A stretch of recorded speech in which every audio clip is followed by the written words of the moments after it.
Tu sais, le même. C'est exactement. On a pensé en même truc. Mon dieu, Gen Z quoi. Ah, complètement. Pareil de d'étirer le podcast. Ah non, on se tire. Ah oui. Pourquoi c'est long J'avais pas compris. Je prends le même schéma en boucle. Donc si je fais pas de pause comme ça, genre au bout de 6 mois, j'ai plus envie de peindre ça quoi. D'accord. T'as un travail à côté. Ouais. Est-ce que ça te dérange de nous dire un peu ce que tu fais à côté? Non, pas de soucis, je fais du cirque.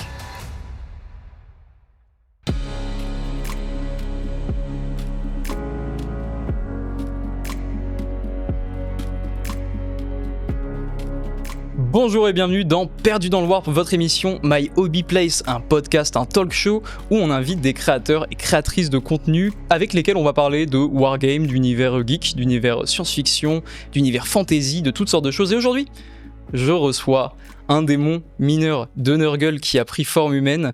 Maintenant que je le dis à l'oral, je me dis que c'est vachement moins sympa quand même. J'ai nommé Nono le Nurgling. Comment ça va, Nono? Eh bah écoute, ça va super bien, merci beaucoup de m'inviter, ça fait super plaisir d'être dans le Warp ici, ça change de mon Warp habituel et j'aime beaucoup. Oui, c'est vrai que toi c'est Radio Warp, ton podcast, et on est encore dans le Warp, je me demande si c'est... Ah, le Warp c'est grand, tu vois, c'est des coins un peu différents. Tu vois, c'est vrai que c'est pratique.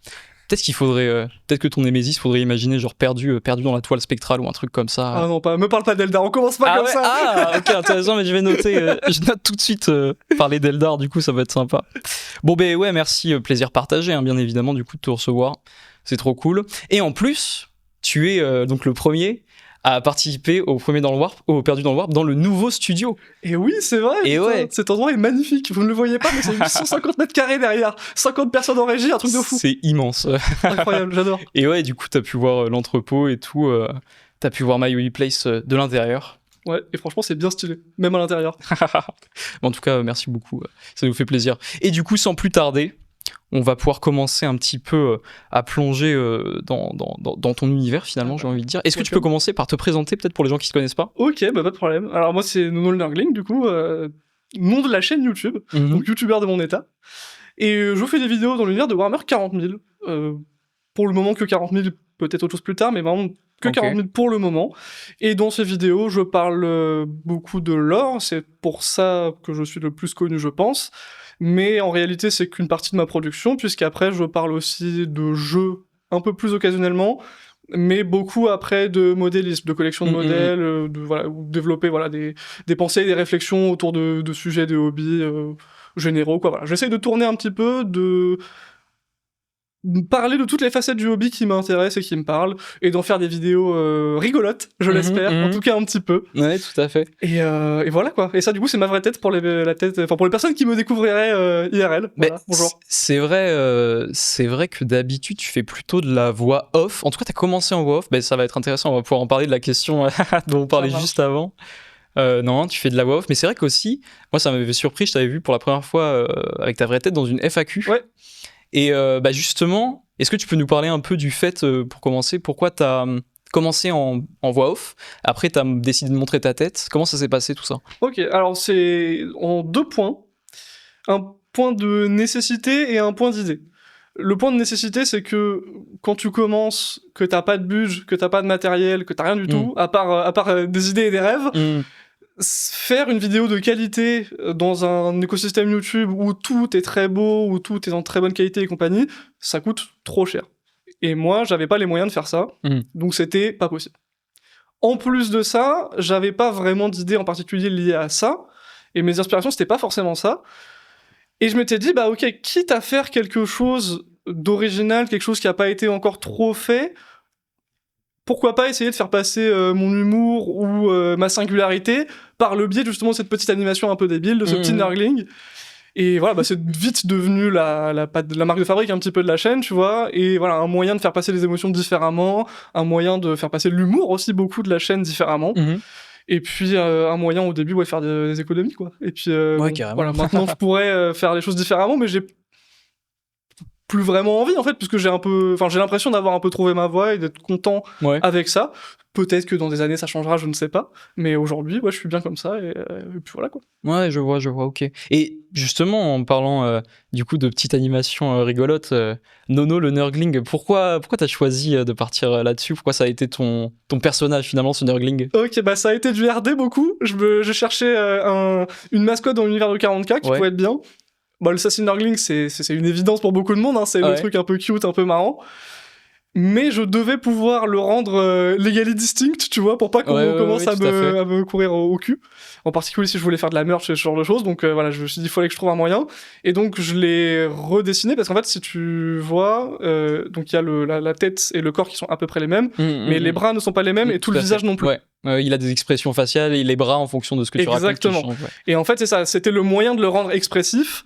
C'était d'effacer ces choses qui étaient très fixes et très figées du modèle de base, et notamment le visage et l'expression de sourcils, des trucs qui sont basés autour des emojis beaucoup. Ouais, en général, quand je veux faire passer une émotion, je regarde l'emoji associé pour voir comment sont les sourcils, comment sont la bouche et tout, et après j'essaie de le refaire à peu près sous... c'est même pas Paint que j'utilise, c'est... la version encore plus plouc. Je savais même pas qu'il existait une version encore plus plouc que Paint. Et pourtant c'est genre modifié dans photo, dans le visionneur photo. Non, merde, comment ça s'appelle? Zut. Putain, je m'utilise GIMP. Voilà, GIMP, ça s'appelle. Ah, GIMP. Oh non, c'est mieux que Paint, GIMP. Ah, peut-être. Je trouve que c'est entre Paint et Photoshop. Ouais, je trouve. Ouais, en vrai, t'as raison. Ouais. Du coup, sur GIMP, je fais ça un peu à la zob et puis en avant, quoi. Et du coup, tu dois avoir un dossier sur ton PC rempli de plein de... Comment on dit, de frames différentes. J'en ai 250 et des brouettes. Ah ouais, 258, je crois. Et tu les as nommés genre avec le nom de l'émotion? Ouais. Ok, ouais, c'est comme ça que tu fais pour retrouver. Du coup, à chaque fois quand je monte, je tape le nom, puis je trouve directement... Ouais, ça t'arrive jamais de pas les retrouver, genre? Si, après, je scroll des fois en sachant pas trop, un peu, comme un damné pendant 10 minutes. Infernal, ouais, je vois. Mais en fait, en gros, j'en ai 6 qui sont toutes les émotions neutres, mais pour avoir quand même de la variation. Et après, tous les autres, c'est des déguisements, en fait, entre guillemets. Oui. Je rajoute un accessoire, un chapeau, un machin, qui va appuyer un gag ou un truc comme ça. Ouais, complètement, ouais. Bon, on est parti direct sur... on a commencé un peu à parler de la chaîne YouTube, mais je te propose qu'on fasse un petit peu un voyage dans le passé et qu'on prenne le chemin que je prends d'habitude avec tous les autres invités, c'est-à-dire qu'on parle de comment est-ce que tu as découvert tout cet univers du wargame, ou Warhammer en particulier, peut-être que c'est passé par autre chose. Voilà, comment ça s'est passé tout ça? La science-fiction, la fantasy, tout ça, ça m'a toujours intéressé, parce que je suis un gros geek, un bouffeur de cartes graphiques, comme on les appelle dans le milieu. Donc le jeu vidéo, tout ça, voilà, ça a toujours été grande passion à moi. Le wargame, mon premier contact avec le wargame, j'en ai fait une vidéo il y a longtemps, c'était à une brocante où j'étais tombé sur... encore même avant ça, il faut que j'ai la chronologie qui soit bonne. Ok. D'abord, un mec du centre de loisirs dans lequel j'étais quand j'étais tout petit, genre peut-être 8 ans, tu vois, m'avait donné un White Dwarf. Ok, énorme. En essayant de me parler des orques et tout. Je me rappelle qu'il me disait ouais, mais tu sais, ils savent pas compter jusqu'à 10 et tout. Dès qu'ils pensent qu'ils sont plus que 10, ils sont trop forts. Et j'étais incroyable comme truc. Okay. Et donc j'avais vu les images, j'avais trouvé ça fou. Ok. Je rentre chez moi, je fais je veux des Warhammer et tout. Ma mère regarde combien ça coûte, elle fait c'est mort, t'en auras pas. Ok. Yes. Après, elle m'avait acheté un autre White Dwarf un peu plus tard, mais il m'était un peu tombé des mains parce que je lisais pas encore bien. Et c'est que de la lecture, quoi. T'avais quel âge déjà? Je devais avoir, je pense, 7-8 ans dans ces eaux-là. Ouais. Et alors, la lecture, ça a jamais été mon truc. Même aujourd'hui encore, j'aime pas trop lire. Donc autant dire qu'à cet âge-là, bon, voilà, c'était compliqué. Ouais. Et donc, voilà, le truc m'était un peu tombé des mains. Il y avait des belles images et tout, mais trop de lecture pour moi, ça m'avait pas... Voilà. Fast forward un tout petit peu... Petite brocante, je tombe sur une boîte de CSM. Donc de Chaos Space Marine. Chaos Space Marine, pardon. Ah oui, juste je te dis, j'ai du mal avec les acronymes. Ok, ouais, donc je vais être le plus clair possible, je suis désolé. J'apprends petit à petit, mais c'est dingue, jamais réussi. Mais ouais, je t'en prie. Et donc du coup, tu sais, une vraiment old school, full, à l'ancienne, quoi. Ouais, la vieille boîte. Exactement. Donc plastique ou un peu en métal, plastique, je crois. Et la vieille boîte avec genre les contours noirs, la photo des figurines. Ouais, et genre c'était un peu rouge orangé un peu derrière, je crois. Ok. Il me semble. Donc vraiment une vieille boîte, quoi. Ouais, une vieille boîte, ouais. Et donc trop content, je fais oh putain, c'est ça que j'avais vu dans le magazine et tout, trop bien. Donc ma mère me l'achète, c'était une brocante, trop cool. Je rentre chez moi, j'ouvre le truc, je vois que c'est pas monté. Aïe. Et là, quelque chose se brise en moi. Alors vraiment, j'ai essayé d'en monter un avec mon père et tout. infernal. Je fais non, c'est mort, c'est pas pour moi. T'avais personne qui faisait des maquettes dans la famille Mon père faisait des maquettes d'avions. Ouais, et ça marchait pas l'école pour ces maquettes d'avion, genre il y avait pas. Alors ça pouvait marcher, mais le truc c'est que mon père a fait des maquettes pendant 1 an de manière intensive parce que c'était 1 an où il était au chômage. Ok. Et donc ça a été un moyen pour lui de penser à autre chose et de s'occuper un peu. Mais du coup, il en a pas forcément gardé un bon souvenir. Ah merde. Ce qui fait que dès que c'était fini et que l'avion a été fini, il l'a rangé et il a plus jamais voulu entendre parler de ça, tu vois. Ah oui, carrément. Ah oui, donc, tu sais, quand il a trouvé ça, il était pas en mode oh c'est trop bien, je vais te montrer comment ça marche et tout. Il était en mode ah ouais cool. Mais je vois. il voulait pas forcément entendre parler, ce que je peux comprendre, tu vois. Et donc moi j'étais en mode bon bah non c'est pas pour moi, ça m'intéresse pas. J'ai balancé. Et donc passe franchement 12 ans. Ouais. Et j'ai genre début de vingtaine. Ok.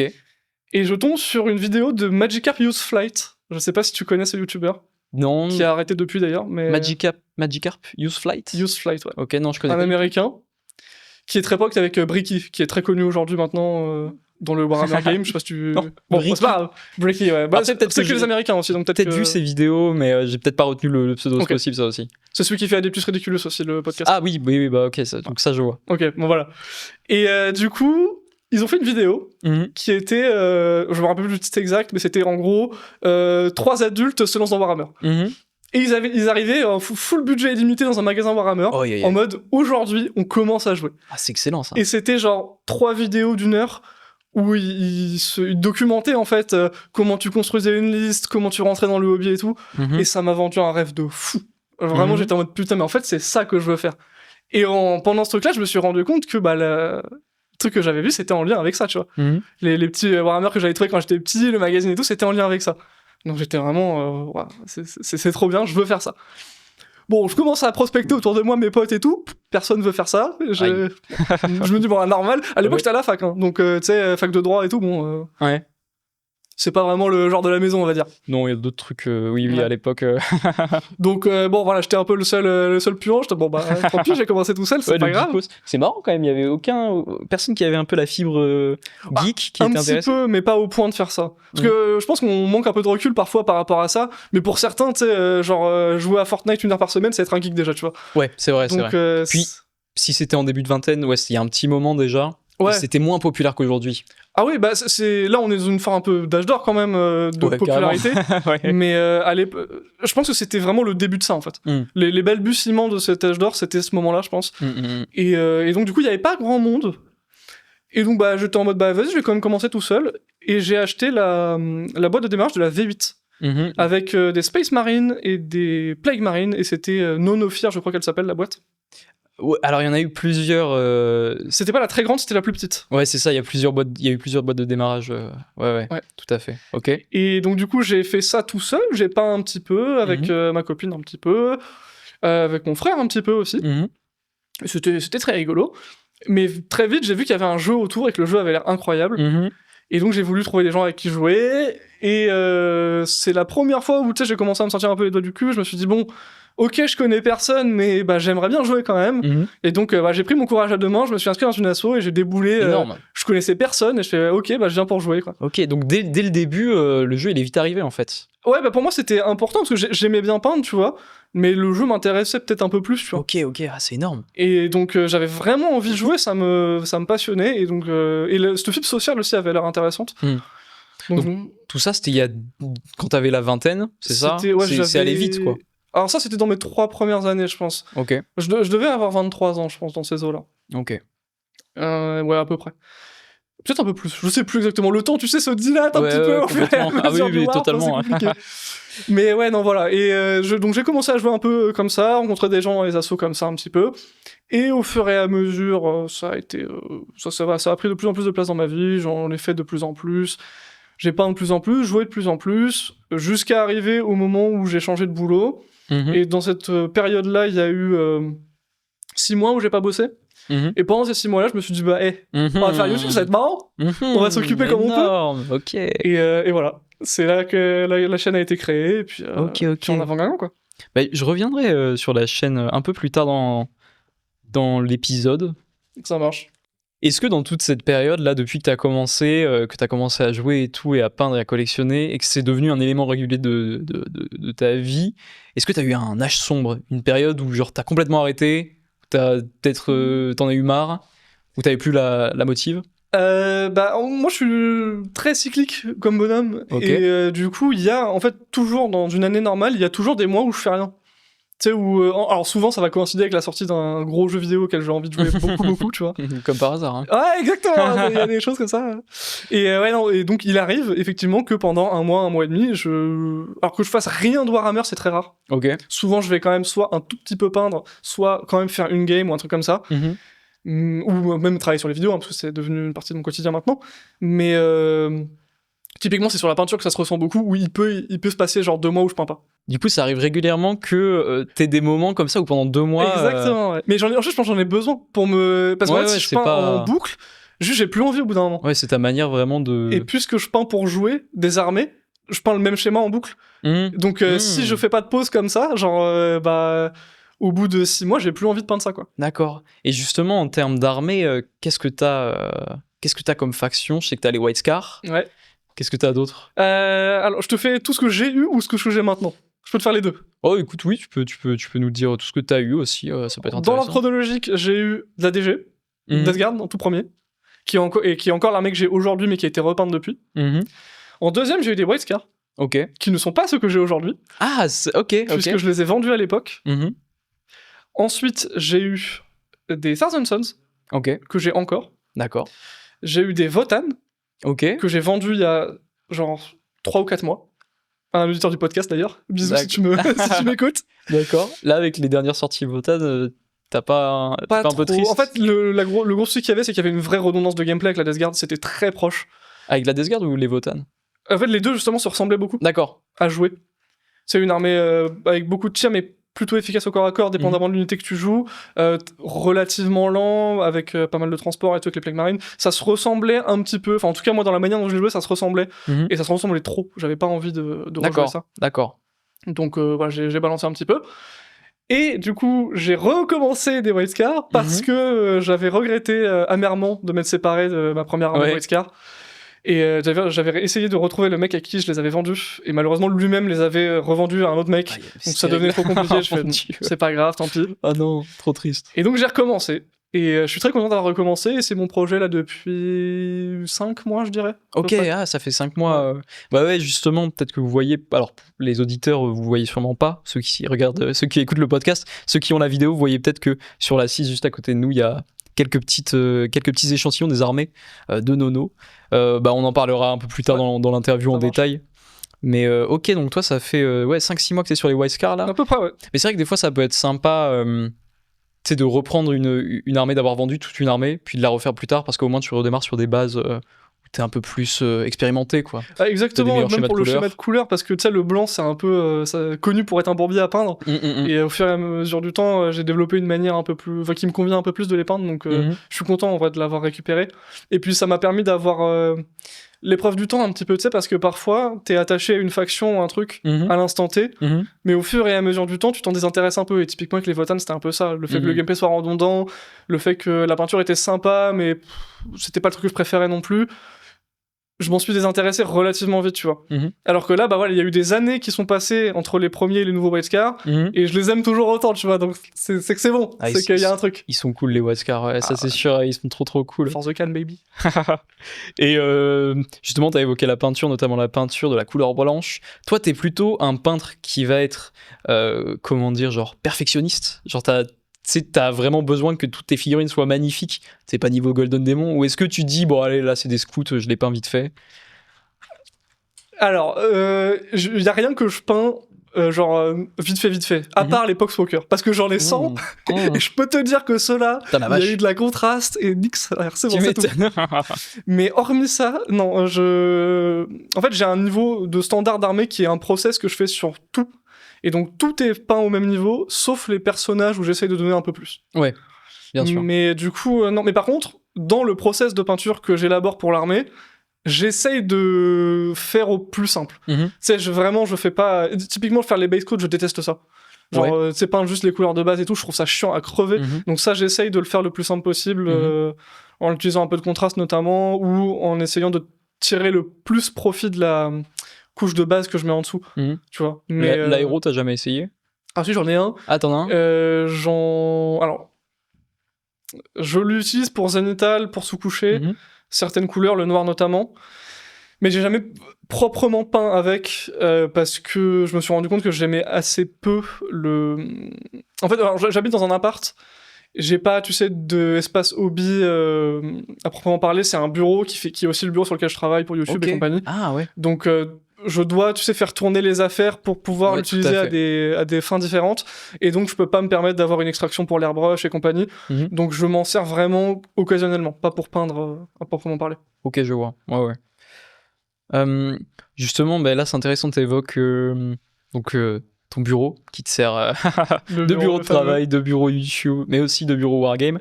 Le hobby au quotidien, comment est-ce que ça se passe? Est-ce que tu peins tous les soirs? Est-ce que voilà, quand t'es en vacances, tu vas peindre le matin ou toute la journée peut-être?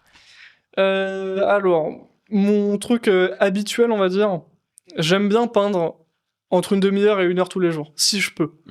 En général, en début de soirée, ou quand je viens juste de rentrer du boulot et que ma compagne n'est pas revenue, tu vois. Avoir ces petits moments, tu vois, pour peindre un peu. Parce que, comme je te disais tout à l'heure, j'ai les yeux qui sont pas extraordinaires, donc je peux difficilement peindre plus qu'1 heure, 1 heure et demie. Okay. Donc je le fais par petites doses, et j'aime bien faire comme ça parce que au moins, voilà. Alors ça avance doucement, c'est un peu le problème, mais au moins ça avance sûrement et voilà, et correctement, quoi. Et parfois, par contre, quand je suis dans un vrai mood motivé de zinzin, et en général, ça arrive quand le modèle est proche d'être fini. Ouais, là, en général, je vais faire, tu sais, des 2 heures, ou tu sais, plus en après-midi le week-end, ou ce genre de truc. Mais ça, c'est vraiment, tu sais, quand tu sens que t'es à ça de finir. Ouais, je vois complètement ce que tu veux dire. Tu te motives de zinzin, et là, t'arrives à faire la finish line, quoi. Ouais. Ça m'est arrivé de me coucher très très tard, justement, parce que j'étais à rien du tout de finir la figurine. Et en plus, souvent, quand tu peins, je sais pas si t'as ça aussi, mais t'as un peu ce côté... Bon, là, il me reste la ceinture et l'arme à peindre, ça va me prendre 30 minutes. Et attends, 2 heures 2 heures. 2 heures et t'as pas fait le socle encore. Ouais, moi, c'est un petit peu pareil, ouais. Mais en général, j'essaye de segmenter, tu sais, je me dis, ok, aujourd'hui, je peins ça. Ça, c'était genre une partie, tu vois. En général, ça va être par couleur. Tu sais, parce que je fais les mélanges sur la boîte palette et tout, ou pour pas les refaire 50 fois, je fais tous les marrons, tous les rouges, tous les blancs, machin. Et comme ça, tu sais, je fais tous mes mélanges une fois pour le modèle, et après, je les referai pour le prochain modèle, mais au moins, c'est... En fait, j'essaie juste de m'organiser à peu près correctement pour être efficace, quoi. Ouais, donc tu cherches quand même à être un minimum efficace. Le fait, tout à l'heure, t'as dit que ça allait lentement, vu que tu peignais, entre guillemets, seulement 1 heure, 1 heure et demie tous les jours. Est-ce que t'as beaucoup de modèles genre qui sont gris, qui sont sur l'étagère et qui attendent d'être peints, ou est-ce que t'arrives quand même à garder un bon rythme? Alors ça, c'est la fierté de ma vie, j'en ai aucun.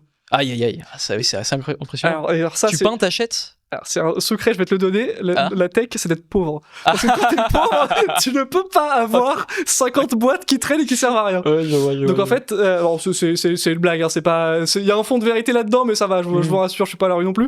Mais non, en fait, l'idée c'est que j'essaye d'acheter une maison. Et donc, dans ce mood-là, chaque euro aide.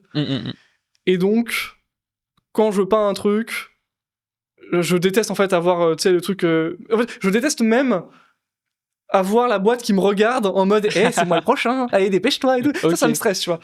Et donc, je suis vraiment dans ce truc de... Je finis mon truc, et après, j'aurai le plaisir de... Allez, on retourne sur le Bon Coin, on retourne sur My Hobby Place pour acheter le prochain modèle, tu vois. Pour avoir ce plaisir renouvelé d'acheter son truc, de faire son petit achat et tout. Et voilà, moi, je pense que j'ai un peu besoin de ça. Et c'est vrai que quand j'ai la pile qui s'amoncelle un peu et tout, ça peut me déprimer, et même au point où parfois il y a des trucs que je vais juste jamais peindre parce qu'ils sont là depuis trop longtemps, et parce que tu sais, l'excitation du moment où tu l'achètes et tout est passée depuis tellement longtemps, ou même l'utilité dans une armée par exemple, parce que des fois je peins pour ça, et peut-être la méta a un peu changé et tout, l'unité n'est plus bonne, j'ai plus envie de le peindre, quoi. Ça peut arriver. C'est vrai que tu peux aussi avoir peut-être ce truc de trop te mettre la pression et de pas arrêter de te dire putain, il y a cette boîte qui m'attend, il y a cette boîte qui m'attend. Après t'as plus envie, quoi. La boîte tu veux plus l'avoir. C'est intéressant. Justement, t'as évoqué la méta. On peut peut-être un peu parler jeu du coup, parce que pour toi c'est une facette qui a l'air importante quand même du hobby. Ouais, un peu quand même. Toi tu joues assez régulièrement? J'ai joué beaucoup. En ce moment beaucoup moins malheureusement. J'essaye au moins de jouer une fois par mois. C'est le minimum. Et je m'y suis tenu l'année dernière. J'essaye de jouer. L'idéal, ce serait une fois toutes les 2 semaines. Et en plus, j'ai une asso locale qui a ouvert il y a pas si longtemps que ça, donc Pratique. voilà, j'y suis pas allé tant que ça. Il faudrait que j'y aille un peu plus. Mhm. Mais voilà, j'essaye je vais essayer. C'est ma résolution de l'année de m'ancrer un peu plus dans l'association locale et d'essayer de venir jouer plus souvent. Mhm. Parce qu'en plus, il y a des gens qui jouent pas trop mal et tout, c'est cool, franchement. Ouais. Ils sont sympas, franchement. J'ai hâte. La table des stratèges à Compiègne. Voilà, si vous Ok, voulez venir nous ok. voir, voilà. Table des stratèges accompagne. Ouais, c'est ça. Ok. Et ouais, du coup, j'essaie de rejouer un peu ici. Mais sinon, je joue aussi pas mal sur TTS.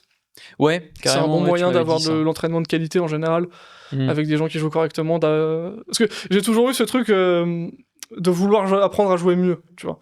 Je joue pas tant que ça, et j'aime pas trop me plonger, tu sais, dans l'analyse de méta des autres armées et tout. Mhm. Mais j'aime bien connaître ce que je fais, avoir mon armée à moi, savoir ce qui est bon Ouais, dedans toi, et t'aimes pourquoi, bien comment maîtriser jouer. à fond Au ton armée, moins quoi. un peu. En Ok. fait, ce que j'aime bien, c'est débouler une game et je sais ce que je fais, tu vois. Mhm. Je suis pas perdu, je sais où je vais, je sais comment on score les secondaires, je sais comment on se déploie, je sais comment on joue, en fait. Après, ça veut pas dire que je suis bon, pas du tout. Ok, Parce que je me fais rouler dessus par n'importe quelle personne qui sait jouer correctement. ok. Mais je sais me défendre, quoi. Tu vois, genre, je vais pas me faire 20-0. Enfin, si, par quelqu'un qui joue très très bien. Mais par quelqu'un qui joue normalement, je vais pas me faire rouler dessus, quoi. La game Ok, va être ok. sympa. Parce que. Faut expliquer un peu pourquoi il y a cet état d'esprit-là. C'est que je n'enjoy jamais plus une game que quand elle est serrée. Oui, carrément, bah ouais, bien Quand sûr. la game est back and forth, que c'est intéressant, que la personne est sympa, Mhm. moi je trouve que c'est là où il y a le plus de fun. Tu vois. Mhm. Ouais, clairement. Après, je me suis ouvert récemment aux jeux plus narratifs, Mhm. aux trucs beaucoup plus légers, beaucoup plus détente. Parfois, j'ai un peu de mal. Tu sais, des fois, t'as les réflexes un peu de compétiteur, entre ouais. gros guillemets, hein, qui reviennent un peu, tu vois, en mode, tu sais, ça c'est pas opti et tout. Mais tu sais, non, c'est pas grave, allez, on joue correctement. On joue pour l'histoire. Voilà, c'est ça, exactement, c'est pas grave, il est mort, il est mort. Et tu sais, faut se faire violence un peu, mais je prends beaucoup de plaisir à faire ça aussi. Mhm. Et ça en événement, notamment. Ce qui est un peu un de mes axes d'ouverture un peu sur des façons de consommer le hobby différentes, ces axes un peu plus narratifs, et donc j'essaie de m'inscrire un peu là-dedans aussi en ce moment pour découvrir tout ça. Ouais, voilà. donc, t'as découvert il y a pas longtemps, tu t'es mis il y a pas longtemps dans le narratif et tout. Ouais, alors j'ai jamais fait forcément de campagne, mais j'ai fait un événement narratif, le Rural Hammerfest, Oui, tout à fait. qui était absolument légendaire, que j'ai adoré, et voilà, ça m'a mis un peu... Que j'ai raté. La prochaine fois, tu viendras, ce sera avec plaisir, j'ai hâte. Et ouais, non, c'était trop cool, c'était organisé par Brother Maxwood du podcast Rural Hammer. Tout à fait. Et c'était vraiment super super cool, j'ai passé un très bon moment et j'ai découvert ce truc full narratif. Ouais, ça t'a vraiment subjugué, quoi. Tu t'es dit, putain, c'est trop bien. Bah, j'ai redécouvert une nouvelle forme de consommer le hobby, en fait. Mhm. Et je pense que mettre ses pieds un peu partout comme ça peut permettre de renouveler son approche du truc et de renouveler un hobby qui, si tu restes 100% dans le compétitif, peut être un peu stale, tu vois, un peu... Ouais, c'est vrai qu'il y a des gens qui aiment beaucoup ça. C'est vrai que si tu veux un petit peu changer, voir d'autres choses, ça fait plaisir aussi de voir ailleurs. Et mais justement, en parlant de voir ailleurs, toi, est-ce qu'il y a d'autres armées que t'aimerais collectionner ou peut-être même d'autres wargames que t'aimerais essayer qui t'attirent un peu? Genre par exemple, il y a Star Wars Legion, il y a Bolt Action, il y a plein de jeux comme ça, Infinity aussi, Infinite. Ouais, Infinity, je crois, le jeu. C'est Infinity. Je crois, je suis pas sûr. En 4K. Je crois que j'y ai joué, enfin, j'ai fait une initiation. Mais en fait, 40K prend tellement de brain power pour essayer de jouer correctement que je me verrais difficilement allouer beaucoup de temps à apprendre un autre jeu. Ok, ouais, carrément. Mais aussi parce que aujourd'hui, 40K me donne tout ce dont j'ai besoin. Mais je sais que ce sera pas probablement le cas tout le temps. Et le jour où ce sera plus le cas, je pense que c'est le jour où je m'intéresserai à autre chose.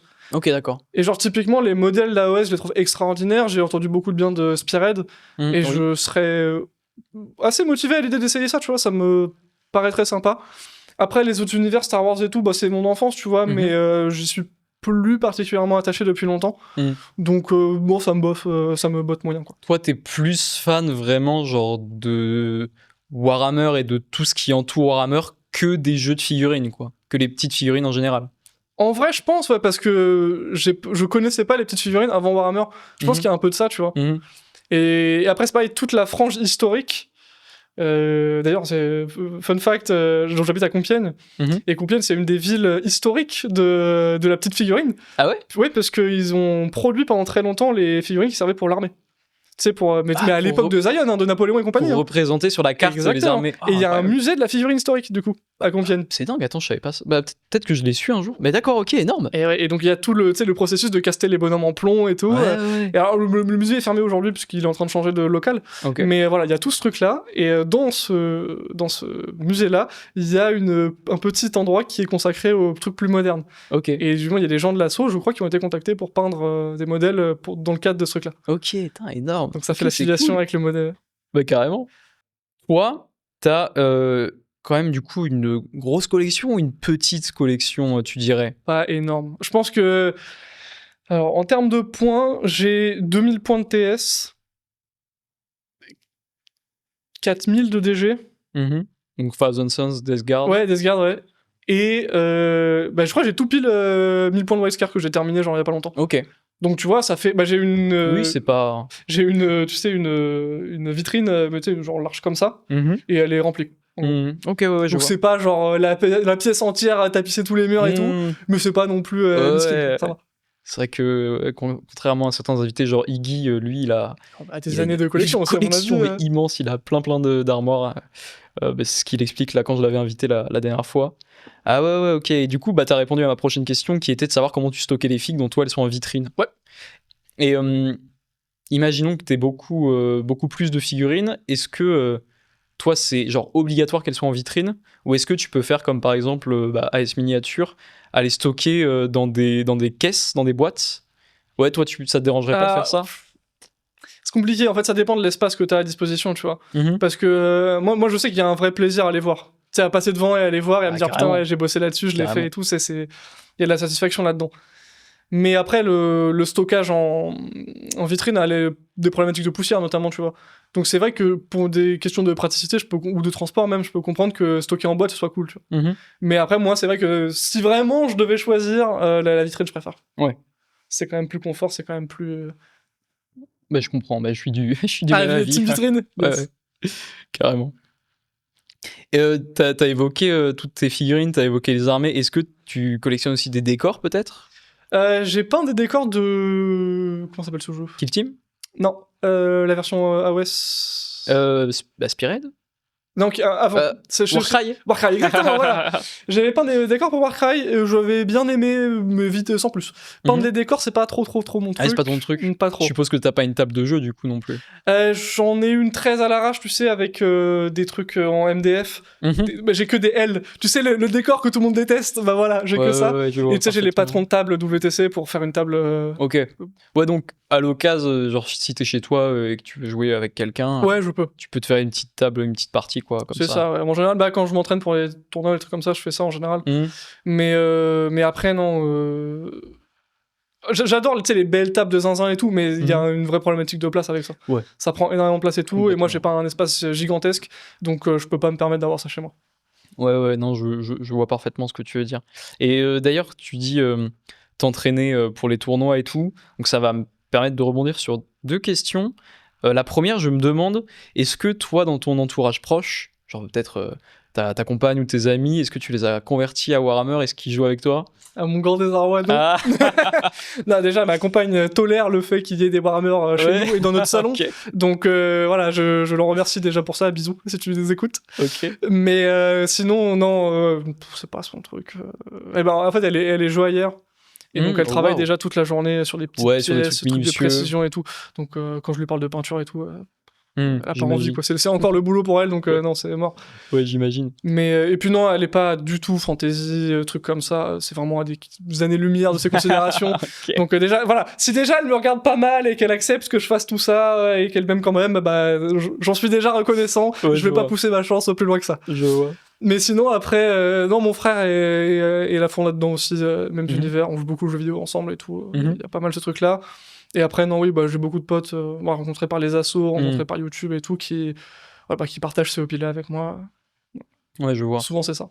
Et justement, du coup, ma deuxième question, c'était que tu parlais de t'entraîner pour les tournois. Est-ce que t'en fais beaucoup des tournois? Est-ce que t'en as fait beaucoup? Est-ce que t'as découvert ça il y a pas longtemps? J'ai découvert ça il y a peu de temps, il y a 2 ans. Ok, ouais. Et j'ai essayé d'en faire au moins 2 par an depuis. Ok. Donc c'est pas énorme, c'est pas beaucoup, tu vois. Mais si t'essaies de te préparer à peu près correctement, c'est à peu près ce qu'il faut. Enfin, moi, je peux pas en faire plus, quoi, on va dire. Et ça te plaît Ah ouais, alors j'aime beaucoup parce que c'est une forme de point culminant de ton année de hobby un peu. Tu vois ce que je veux dire? Ouais. Tu sais, t'as peint pour ça, tu t'es préparé pour ça, tu vas rencontrer des gens dans ce cadre-là, tu vas passer un bon moment, souvent un bon moment. Et moi j'ai eu que des bonnes expériences, même des games qui se sont mal passés ou quoi, j'ai toujours tombé sur des gens gentils. J'ai peut-être eu de la chance, hein. Peut-être que cette expérience n'est pas partagée par tous. Il y a tout type de profil, mais généralement, oui, ça se passe bien quand même. La communauté, elle est plutôt cool. Ouais, moi je suis tombé que sur des gens très gentils, donc j'ai vraiment pas à me plaindre du tout. Même quand je me suis fait laver le fiac, je me suis bien marré. Donc c'était cool. Et voilà, les games ont été sympas. Ouais, en fait, j'aime beaucoup ce truc d'avoir un moment important de l'année, que t'as préparé longtemps. C'est Noël presque. Tu vois, c'est bientôt et tout, dans cette semaine, je me prépare. Ça peut être encourageant aussi d'avoir un objectif lointain pour savoir pourquoi tu fais ce que tu fais, pourquoi tu peins ton armée et tout. Complètement. Moi, je pense que j'ai besoin de ça. Et en plus participer à des événements, plus je m'aperçois que c'est dans ces moments-là que le hobby vit le plus fort, tu vois. Que tu rentres, t'es avec d'autres passionnés. Il y a pas de friction, t'es bien, t'es avec des gens qui comprennent ton truc et tout. Et ça, je trouve ça trop agréable. Et puis voilà, ça me fait un bon objectif, un bon point à viser dans l'année. Et puis, Ouais, carrément, je vois parfaitement le délire. Si je reviens sur la partie plutôt hobby, toi, donc on a beaucoup parlé de peinture, mais je sais que tu fais aussi pas mal de kit bash. Oh. Est-ce que t'es plus peinture, plutôt montage? Qu'est-ce qui te fait le plus kiffer? Est-ce que t'aimes autant les deux? Et après, on va parler du kit bash un peu plus en détail. Ça marche. J'adore peindre, en vrai, beaucoup, mais j'aime pas toutes les parties de la peinture. Je déteste le base coating, comme je te le disais. Mettre juste la bonne couleur au bon endroit, je trouve ça d'un chiant. Et d'ailleurs, c'est les moments où je suis pas très motivé en général, c'est quand il faut faire ça. Ça me dire, c'est exactement ce que je suis en train de faire en ce moment, j'ai pas envie. Donc voilà, je me force un peu pour le concours de peinture, mais ça me saoule.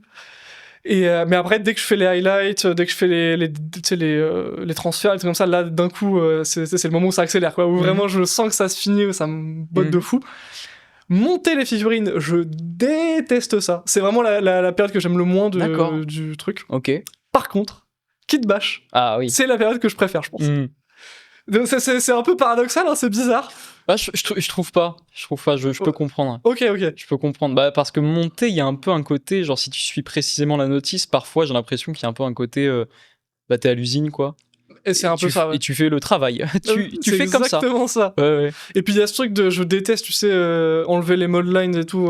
Ouais, ça par contre. Ça, c'est chiant à crever, et quand tu montes une armée entière, enfin au moins même ne serait-ce qu'une escouade, devoir enlever toutes les mod lines. Mais les nouvelles figurines sont vachement mieux pour ça. Genre les figurines Horus Heresy, il y a des modèles, tu vois presque, ils ont extrêmement bien placé les parties et tu vois presque pas les mod lines. Oh putain, stylé. Ouais, c'est hyper pratique. Alors tout à l'heure, en off, tu me disais, on parlait de contraste. Tu l'as évoqué aussi tout à l'heure, là, la contraste. Moi, je te disais que j'avais été très agréablement surpris par la AK Quick Gen. Toi, tu me disais que que toi, ta gamme préférée, c'était AK. Ouais. Qu'est-ce que t'aimes bien chez AK que t'as pas aimé enfin, je veux dire que t'as pas retrouvé chez Citadel ou Valero? Je pense que le point le plus important pour moi, c'est la consistance. Toutes les peintures sont bien. Ok. Genre, l'immense problème de la gamme Game Workshop, de mon point de vue, c'est qu'il y a des peintures extraordinaires et il y en a qui sont horribles. Et le problème, c'est que quand t'achètes un pot, tu ne sais pas. Non, ouais. Genre, je regarderai toute ma vie le souvenir du Corax White de ses morts qui se sépare tout seul. C'est un cauchemar, ce truc. Et quand tu achètes une peinture, tu ne sais pas. AK, elles sont toutes bien. D'accord, ok. Voilà. T'as jamais eu une mauvaise expérience avec AK? Aucune. Il y a le blanc qui couvre pas suffisamment à mon goût, mais sinon, tout est vraiment très bien. Et ils ont des nuances très particulières, genre notamment pour faire du NMM et tout, plusieurs teintes de gris qui permettent de monter, tu sais, en douceur pour faire un truc clean. Vraiment, leurs peintures sont... Bon, moi je les trouve super, et ils font un kit de démarrage qui est celui que j'ai acheté, et après j'en ai acheté d'autres, mais qui est celui que j'ai acheté en premier et que je trouve génial parce qu'il a une belle palette de couleurs. Et c'est à chaque fois qu'on me demande quelle peinture acheter pour commencer, je dis toujours celle-ci, parce que je les trouve très très bien. Ah, c'est intéressant ça. Et c'est amusant quand même parce que du coup, t'as pas l'air de porter particulièrement les peintures Citadel dans ton cœur. Pourtant, t'as les contrastes. Les contrastes, enfin, t'en as quelques-unes. J'en ai une petite dizaine, ouais. Ok. Et elles sont géniales. Elles sont de très très bonnes factures pour de la contraste en fait. Parce que j'ai aussi, j'avais eu pour mon anniversaire, je crois, un set de des Quick Paint Valero. Enfin, ça s'appelle pas les Quick Paint, c'est les Speed Paint, je crois. Ouais. Et c'est hit or miss. Il y en a qui sont très bien, il y en a qui sont horribles. Ah ouais. c'est vrai que les gammes de peinture, faut peut-être piocher un peu à droite à gauche des fois, ce qui nous plaît, ce qui nous plaît pas. C'est vrai que. Mais apparemment, donc toi, tu dis beaucoup bien de Haka. Ok, c'est intéressant. Ouais, clairement. C'est intéressant. Mais après, je chie pas sur les peintures de G-Dubs. Il y en a vraiment qui sont extraordinaires. Mm. Genre comment il s'appelle le truc Scarlett là, le rouge. Evilson Scarlett. Evilson Scarlett. Ah, il est extraordinaire. j'adore ce rouge. C'est pas quelque chose Sand. Un jaune orangé un peu désertique. Ouais, pareil, qui est extraordinaire. Je vois duquel tu parles. J'ai plus le nom, mais je vois duquel tu parles, je pense. Et même le Rétributeur Armor, le doré de base, il est très très très bien. Enfin, il y a plein d'excellentes peintures que j'utilise encore tous les jours. Ouais, tout à fait. Ouais. Mais voilà, il y en a aussi, comme le Corax White de ces grands morts, qui est parti à la poubelle très vite. Ouais, je vois. Et désolé, on a parlé montage, jeu, peinture, kit bash, peinture. Je reviens sur le kit bash. Bah, t'inquiète, y a pas de problème. En off, quand on se parlait, tu me disais que ouais, la green stuff, t'étais pas un pro de la green stuff. Pourtant, justement, tout à l'heure, là, tu m'as dit que tu l'avais faite toi-même, la chapka, sur ton Blade Guard vétéran. Enfin, sur ton Blade Guard, pardon. Donc quand même t'as une petite tu sais te servir de la green stuff et tu sais faire quand même des petites sculptures sympas. Le minimum syndical, moi je dirais. Ok. Voilà, c'est ça. Mais en fait, dès qu'il s'agit de sculpter des formes à peu près organiques, tu verras sur les modèles quand tu les regarderas de plus près, il y a beaucoup de green stuff là-dessus. Bon, c'est fait, enfin c'est moche, hein, mais c'est fait, voilà, c'est fait comme je pouvais. Et c'est la première fois avec les chapkas que j'essayais de faire un truc qui doit ressembler à un vrai truc. Ok. Et en vrai, si tu sépares ton objet en forme géométrique simple, il y a moyen de faire un truc à peu près, tu vois. Mais tu vois, elles ont pas toutes la même forme, pas toutes la même taille. On sent que c'est pas maîtrisé. Mais voilà, je peux en faire un truc viteuf de la green stuff. Mais clairement, je suis encore dans les balbutiements de la maîtrise de l'objet. Ouais. Quoi. Et ça te plaît? T'as envie d'aller plus loin dans la green stuff En fait, le potentiel est tellement ouf que ça me plaît. Mais le processus de l'utiliser est peu agréable, je trouve. Ouais. Parce que ça colle, parce que les traces de doigts se font vite, tu sais. Et donc, du coup, t'es obligé de tout relisser et tout. C'est pas facile de travailler avec, en fait. C'est un matériau qui est assez ingrat à travailler. Mais t'es très content quand t'as fini, tu peux faire des trucs cool. Bah, tout à fait, ouais. Donc, ouais, je le garde dans ma palette de trucs à continuer à improve. Mais c'est pas non plus le truc. Mais c'est vrai que déjà, tu t'es quand même lancé dans la green stuff. Ça, c'est pas tout le monde qui le fait parce que c'est vrai que ça fait peur, je trouve. Ah ouais, complètement. De loin, la green stuff, ça peut faire peur. Comme tous les petits éléments comme ça, c'est pas évident, quoi. C'est vrai que ça peut être assez. Et puis ça peut bider vite, quoi. Ouais. Tu peux vraiment te planter complètement et avoir un truc dégueulasse. Et être dégoûté et te dire, bah plus jamais, quoi. Ah, exactement. Ouais, tout à fait. Est-ce que toi, au moment de créer tes figurines, de créer tes armées, t'as des références qui t'inspirent, que ce soit des jeux vidéo, des histoires, ou ça va être que le lore de Warhammer 40 000? Par exemple, tes Wisecar, est-ce que vraiment t'as pas eu d'inspiration extérieure et juste c'est les bouquins et le codex qui t'ont inspiré? Pour les Wisecar en l'occurrence, où c'est là sur lequel j'ai fait beaucoup de conversions récemment, j'essaye de m'inspirer de trucs qui existent le plus possible, et notamment des cultures des steppes d'Asie et compagnie. Le problème, c'est que je me suis vite retrouvé dans la situation où il y avait extrêmement peu de bits qui pouvaient correspondre à tout ça. Et donc, je dois adapter un petit peu, mais j'essaye en tout cas de référencer le plus possible, de trouver des images, de choses qui existent vraiment, pour essayer de faire quelque chose qui soit dans cette eau-là. Mais sinon, en général, tu sais, j'essaie jamais de refaire un artwork ou un truc comme ça. Je marche beaucoup à la bits, le coup de cœur de la bits, tu vois. Il y a le truc, je fais, oh, ça, je veux que ce soit sur un de mes modèles. Ouais, et après, ça construit plus ou moins autour. Ouais, beaucoup de l'impro, quoi. Ah, complètement, ouais. Je vois exactement ce que tu veux dire, ouais. On peut passer un petit peu plus sur la partie communautaire. Vas-y. Et tout à l'heure, on a parlé du Discord. Est-ce que... alors, j'ai vu ça de loin, je suis désolé, j'ai pas vu dans les détails. La Nono Painting Cup, qu'est-ce que c'est ? Alors, c'est une compétition de peinture qu'on organise. On essaye de le faire 2 fois par an. Okay. En gros, en décembre et en juillet. Pendant 2 mois à chaque fois. Et le but, c'est de se motiver. On donne un thème avec des restrictions. Enfin, un thème. C'est pas vraiment un thème, c'est plus une restriction. Genre, faut que ce soit un modèle sur un socle de 32 mm. Faut que ce soit un véhicule. Tu vois, c'est un truc pas trop restrictif, mais quand même un peu restrictif. Et le but, c'est que pendant 2 mois, tous ceux qui se sont inscrits postent sur le Discord au fur et à mesure de leur avancée des petites photos. Et à la fin, on se réunit avec tous les modos du Discord, on regarde un petit peu tout. Karl Franz, la légende, qui est un des modos du Discord, nous fait un magnifique PowerPoint où il y a tous les trucs. Ah ok, un énorme. truc de qualité, Incroyable. vraiment, un homme de qualité aussi. Et voilà, et à la fin, on fait un petit top. Bravo. Ça, c'est pas trop dur de répartir les points comme ça? Non, alors en fait, on est vraiment dans cette ambiance de... C'est pas un truc sérieux, tu vois. Y a rien à gagner, c'est pas un truc... tu sais... c'est une bonne opportunité de partager et de se motiver. Plus que vraiment le Golden Demon. Ouais. Voilà, moi, je le vois comme ça, en tout cas. Après, voilà, à chaque fois qu'on l'a fait, il y a eu une vingtaine d'entrées à chaque fois, tu vois. Donc, moi, ça me fait plaisir de voir qu'il y a une vingtaine de personnes qui se sont données, qui ont voulu participer au truc, qui sont allées du début à la fin et tout. Moi, ça me fait super plaisir, tu vois. Et les gens ont l'air de kiffer le faire aussi. Et moi-même, je le fais à chaque fois aussi, d'ailleurs. D'ailleurs, c'est moi qui gagne à chaque fois, c'est bizarre. Mais voilà, alors c'est marrant, on s'amuse bien à chaque fois. Et c'est un bon moyen de faire peindre les gens et de moi-même me motiver à peindre un peu. Et... est-ce que ça te donne envie de créer des événements IRL à l'avenir? Genre comme le Rural Hammer qu'on a évoqué, comme l'événement de Planet Wargame qu'on a évoqué en off? Alors c'est compliqué.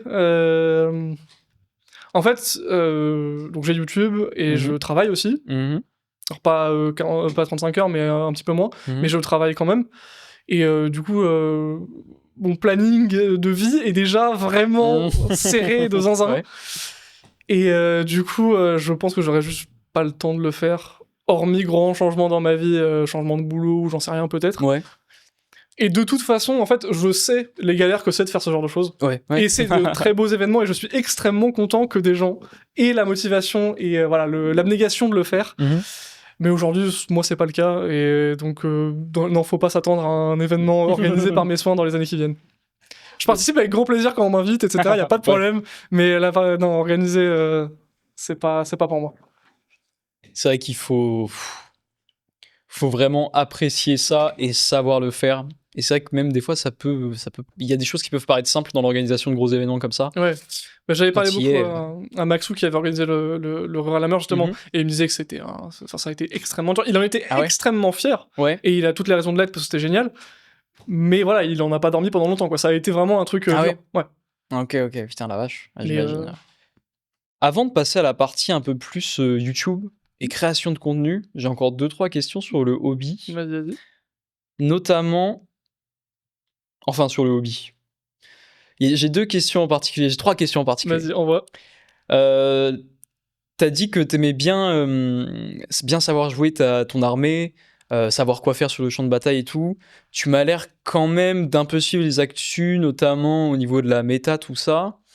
Toi, qu'est-ce que tu penses de cette vibe qu'a pris Games Workshop depuis peu, de l'équilibrage tout le temps, l'équilibrage des mises à jour, les FAQ? Qu'est-ce que t'en penses? Est-ce que toi, ça te semble bienvenu, le fait que le jeu soit tout le temps équilibré, que ça prenne une place aussi importante dans le hobby? Est-ce que ça t'est égal? C'est compliqué parce que je suis un peu partagé sur la question parce que je sais moi je fréquente beaucoup de gens qui trouvent que c'est pas une mauvaise chose, tu vois. Et j'entends parfaitement leur avis sur la question, tu vois, de dire que ça change tout le temps, que quand t'as pas le temps de t'investir dedans, c'est chiant, tu vois, mon armée elle a changé, faut que je refasse tout et tout. Bon, ça c'est hyper pénible et je peux le comprendre. Maintenant, aujourd'hui, le jeu est dans un état dans lequel il a rarement été aussi bien équilibré, hormis les Night et la Death Guard récentes, mais oui, voilà, c'est quand même... Enfin, ça va, tu vois.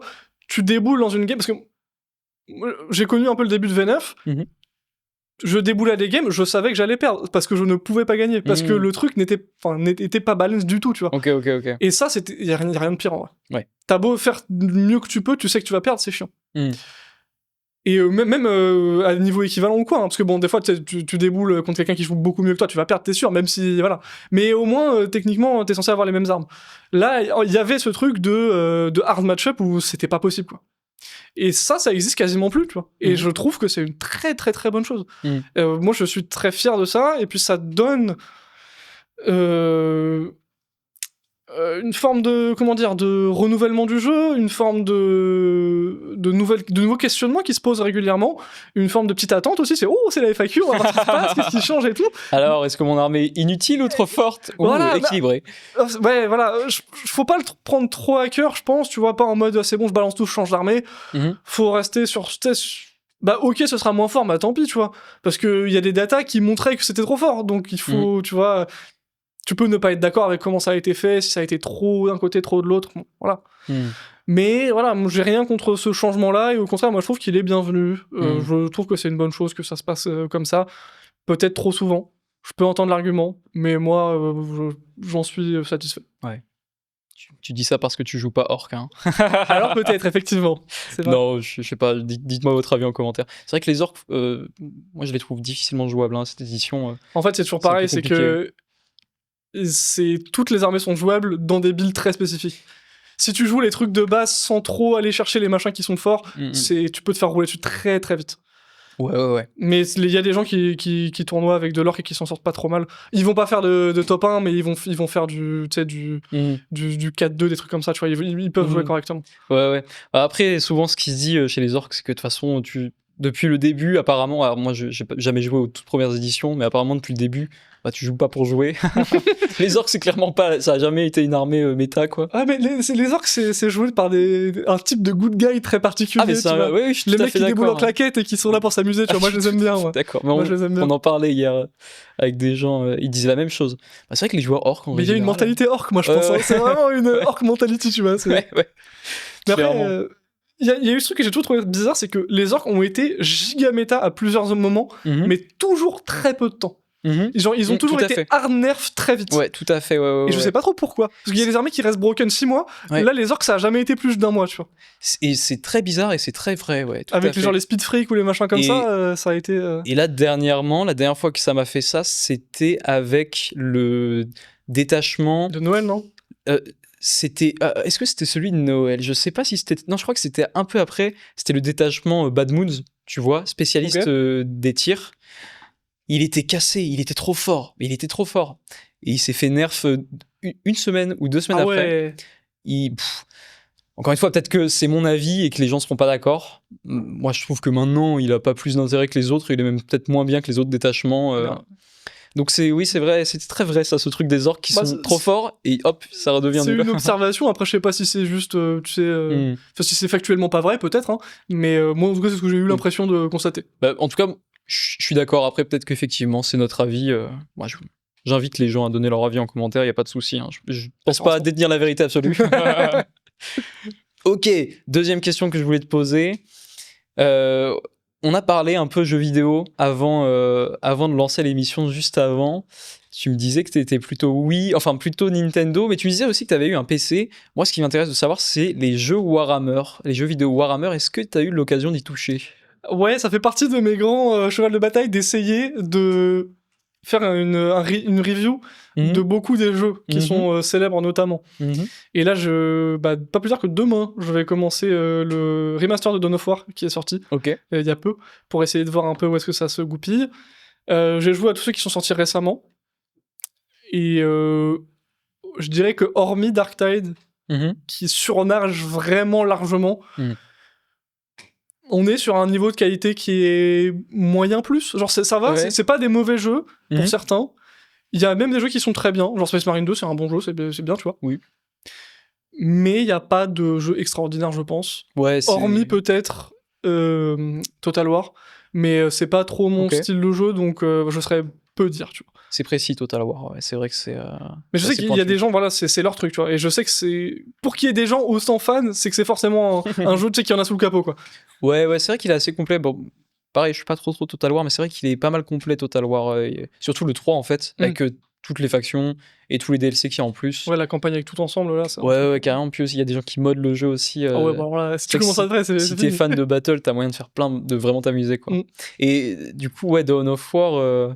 Donc tu vas tester le remaster, tu vas faire une vidéo du coup sur le remaster? Je pense, ouais. Ok. Enfin, si j'aime le jeu. Si j'aime pas du tout, je vais pas le faire, je pense, parce que... Et t'as jamais joué à Dawn of War 1? Non, jamais. Ah, mais c'est pour ça que tu dis qu'il y a que des jeux moyens plus. Bah oui, peut-être qu'il est génial, mais en vrai, on m'en a toujours dit du bien, c'est ça qui me... Donc peut-être que je vais adorer.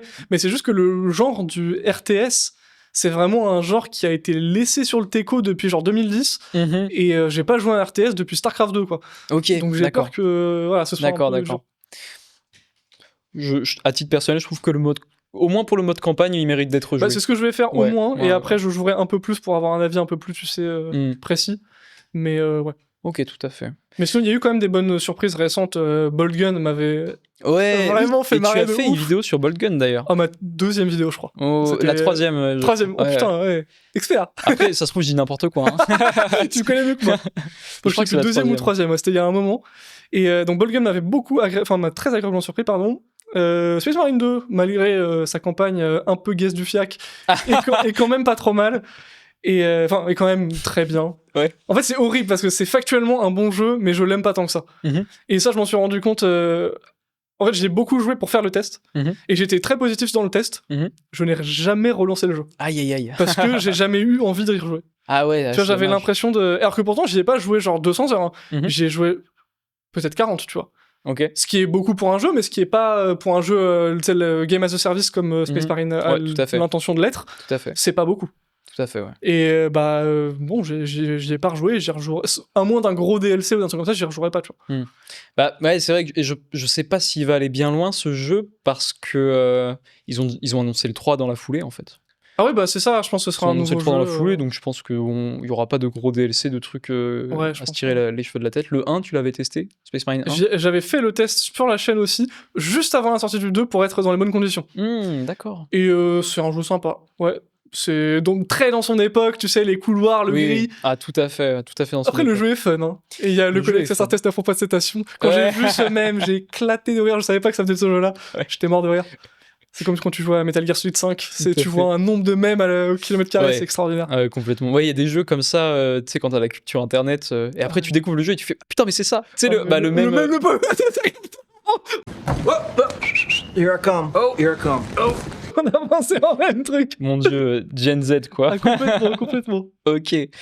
Bon, pourquoi tu n'aimes pas les Zelda Ah non, bon, en vrai, ça c'est un peu un genre de running gag, tu vois. C'est pas que je les aime pas en vrai. Je suis pas très très fan de l'esthétique globale du truc. Tu sais, j'aime bien tout ce qui est japonisant et compagnie, mais je trouve que c'est pas. J'aime pas la manière dont c'est fait avec les Zelda. Ok. Donc je trouve pas que ce soit particulièrement agréable à l'œil, on va dire. D'accord. Et même s'il y a certains modèles que j'aime bien, hein, genre toutes leurs motos, je les trouve très cool, notamment. Ouais, elles sont sympas. Mais après, voilà, tout le reste, c'est pas trop mon truc. Même ceux qui ont été refaits sont quand même. Alors, non, l'Ikif, je crois qu'il s'appelle, l'araignée, la Warp Spider, est extraordinaire. Ouais, complètement. Mais sinon, les autres, je les aime bof. La Moganra avec son truc et tout. Ouais. Le mec avec sa bannière et le gros fusil, là non, Moganra, c'est celui qui a la faux. Ah oui, c'est le guerrier aspect de la mort, là. Ouais, exactement, le Spectre, ouais. Ouais, d'accord, ok. Et du coup, ouais, je l'aime pas trop. L'autre mec avec sa bannière et tout, je l'aime bien, mais sans plus. Même l'avatar de Kane, pareil, c'est pas trop. Ouais, c'est vraiment. T'accroches pas trop à l'esthétique, quoi. Tout ouais, je pense que c'est juste ça, ouais. Et puis même leur lore, il est simple. En vrai, il est cool. Je l'aime bien. Mais j'ai pas un amour infini pour ce lore non plus. Ah ouais? Il est cool. Ouais. Ok. Après, j'en ferai une vidéo un jour dessus. Peut-être que je retrouverai un amour renouvelé, tu sais, en faisant des recherches un peu plus en profondeur. Et puis, mais sinon, non, c'est pas. Voilà. Je l'aime bien, sans plus. Peut-être que les voir dans Dawn of War 1, du coup, quand tu vas y jouer, ça va te faire changer d'avis. De quoi? Les tuer. Mais c'est vrai qu'ils sont fun à jouer. Ok. Et c'est vrai que moi, quand j'étais petit, il m'avait fasciné. Ah ouais. Ouais, je te spoile pas. Mais tu verras, après, j'étais petit. Donc, c'est peut-être ça. Tout ça simplement. fait mal vieillir. Tu vois, quand t'es petit, t'es impressionné par tout et rien. Donc... Ok, ouais, je vois. Et les Drukhari, pareil, t'aimes pas trop? J'aime un peu plus déjà. Ouais, vu qu'ils ont un côté un peu plus méchant. Il y a plus de pique, un peu plus de méchanceté, de moi, je suis méchant. Ouais, ah ouais, puis eux, c'est complètement ça. Ouais, mais ça va jusqu'u bout. Moi, ce que j'adorais avec les Drukhari surtout, et j'ai hésité à faire une armée d'ailleurs de Drukhari, c'est que j'adore le concept de sous-faction au sein de la faction. Ouais. Tu sais, les homoncules, les gladiateurs, les guerriers normaux et tout. J'aime beaucoup ce truc-là. Et la Death Guard a un peu ça, tu sais, avec les Demon Engine, les Poxwalker et les légionnaires de base. Ouais. Il y a vraiment 3 grands axes d'orientation de liste. Et les Drukhari ont ça aussi. Et je suis très très fan des bateaux, des Raiders. Ils sont. Qu'est-ce qu'ils sont beaux. C'est Raiders que ça s'appelle? Raiders et Ravagers. Je crois que ça doit être le Raider, ouais. Et c'est fascinant parce qu'ils sont Enfin, hyper vieux. Je crois qu'ils sont pas mal vieux quand même. Hein. Je crois que ça date peut-être de la V5 ou V4. Attends. Bah, et comme quoi, tu vois, un bon design, ça vieillit bien. Ouais. Bah, d'ailleurs, Tout à en parlant fait. d'Eldar, leur Wave Serpent, là, leur tank, il est vieux comme le monde aussi. Ouais, Et il est toujours joli, ouais. je trouve, tu vois. Ah ouais. Mais c'est vrai que les véhicules, par rapport aux figurines, on voit qu'ils durent plus longtemps quand même. Hein. Je suis assez d'accord. Que Ouais. ce soit chez les Space Marines, les orques. Bon, les Space Marines, ils se sont fait tous primariser. Mais quand même, ça tient la route. Le Rhino, il tient la route. Le Predator, il tient la route, je trouve. Ouais, je trouve que les véhicules Space Marine ont moins bien vieilli que les Eldar quand même. Mais. Ils font vraiment en box, ouais tu sais, genre. Ouais, peut-être. Un petit peu. Après, je me demande si peut-être on n'est pas biaisé vu qu'il y a les nouveaux véhicules Peut-être. Primaris qui sont sortis, tu vois. Peut-être que ça un joue. petit peu. Ok, très bien. Parlons YouTube, parlons création de contenu. Tout à l'heure, tu avais commencé à un petit peu évoquer quand tu as créé la chaîne, etc. Est-ce que tu peux du coup nous réexpliquer comment est-ce que ça t'est venu, comment tu t'es lancé, Ok. comment ça a été reçu? Ta première vidéo, il me semble que c'était pourquoi Warhammer 40 000 est la meilleure communauté ou un truc comme ça. Exactement, ouais. Je crois que c'est le meilleur hobby du monde. Je crois que c'était ça le titre, il me semble. Si mes souvenirs sont bons. Bah parce que l'idée de le lancer sur YouTube vient du fait que j'avais du temps à perdre et que ou à investir, voilà. Et que oui, voilà, je consomme YouTube, mais vraiment depuis toujours. Dès que j'ai un truc, un intérêt qui se manifeste, je vais chercher sur YouTube tout ce que je peux dessus. Dès que je joue à un jeu qui m'intéresse, je vais me renseigner sur YouTube dessus. Dès que je commence un truc, j'ai besoin de savoir une recette de cuisine, du bricolage, qu'est-ce que tu veux, YouTube direct. C'est vraiment mon réflexe de vie, quoi, presque. Ou que je dois apprendre un truc pareil. Et donc, du coup, partant de ce principe-là, bah, je me suis dit, bah, pourquoi pas essayer, tu vois. J'ai les codes, je sais comment. Enfin, je pensais savoir comment faire une vidéo qui pouvait être intéressante, parce que je savais ce que j'aimais pas, je savais ce qui me faisait rire, ce qui me faisait pas rire. Donc, je me suis dit, vas-y, bah, on va essayer de faire ça. Et du coup, bah, voilà, je savais à peu près quoi faire. J'ai essayé de brasser un peu les influences, des trucs qui m'intéressaient un petit peu, les youtubeurs que j'aimais bien, voir ce que je pouvais en tirer sans plagier pour autant. Et après, voilà, j'ai essayé de faire un peu un gloubi-boulga de tout ça, apprendre un peu le montage avec DaVinci et compagnie, parce que j'ai aucune formation dans ce domaine-là, donc j'ai dû tout apprendre sur le tas. L'ingénierie audio aussi, donc ça a été un peu laborieux, mais voilà. Ouais, l'audio, c'est pas facile. Ah non, quand tu connais pas, c'est... Non, c'est infernal. Mais voilà, maintenant j'y arrive, et puis... ouais, ça marche. Ça se passe, quoi. Et du coup, ouais, ta première vidéo, elle a été bien accueillie. Est-ce que ça a bien marché direct et ça t'a encouragé? Ou est-ce que ça a pas marché tout de suite, mais t'as quand même continué Ça a été très progressif. La première vidéo a pas marché du tout, mais comme toutes les premières vidéos de toutes les chaînes, je pense, à peu près. Eh bien, figure-toi qu'il y a des chaînes, elles partent très très bien. Ah ouais? Ah ouais, il y a des chaînes YouTube, même dans le hobby, hein, je pense. Ah ouais, putain. Ah ouais. Bah, notamment la chaîne de War Adventure, sa première vidéo. Toute première vidéo, ouais. Sa toute première elle a vidéo. pop direct, ouais. Et elle avait dit que, ouais, en 2 jours, elle avait fait 10 000 vues.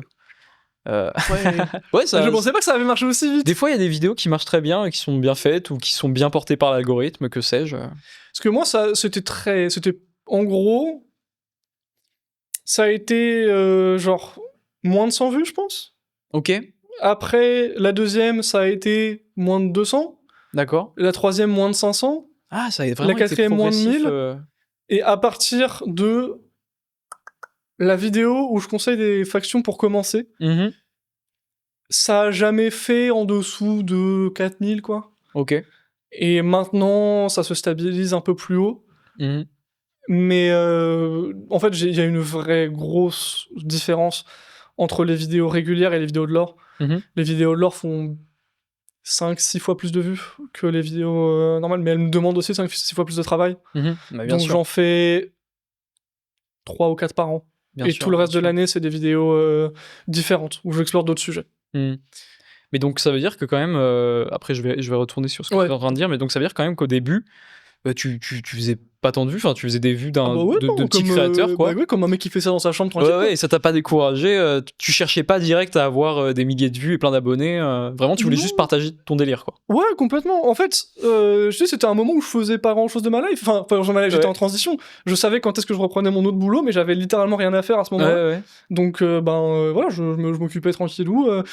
Tu sais, je m'étais dit pourquoi pas en faire un truc sur le côté. Ça m'avait toujours intéressé. J'avais toujours voulu en faire un truc tu sais, qui puisse rapporter de l'argent suffisamment. En fait, c'est pas une question d'avoir de l'argent, c'est la question d'en avoir suffisamment pour justifier de faire ça en tant que travail.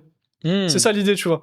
C'est pas d'être riche, parce que je sais très bien que je le serais pas, mais c'est de dire, bah ouais, je peux passer une partie de mon temps de vie à faire ça, et avoir de l'argent à montrer pour, bah, tu sais, pour être en mode, bah, regardez, c'est mon travail, quoi. Tu vois, je peux me permettre de passer du temps à faire ça en slip chez moi, tranquille, quoi.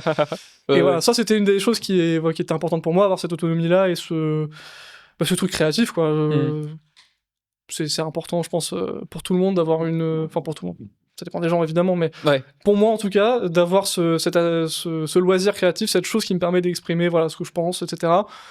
Et puis, je considérais, au fur et à mesure du travail que j'avais fait avant, des études que j'avais fait, avoir des capacités d'écriture et d'éloquence qui faisaient que je pensais pouvoir faire ça bien. Voilà. Et donc, voilà, j'y croyais, quoi. J'étais en mode, bon, vas-y, ça va être cool. Et puis, si ça marche pas de toute façon, bah, je ferai autre chose, et puis c'est pas grave. Ouais, c'était pas un drame, quoi. Ouais, bah, j'ai fait plusieurs boulots différents dans ma vie déjà, alors que j'ai que 29 piges, donc j'ai pas peur de changer, de me lancer dans des nouveaux trucs. Voilà. Ouais, carrément. Je compte en parler après de tout ce qui va être le travail, YouTube et tout.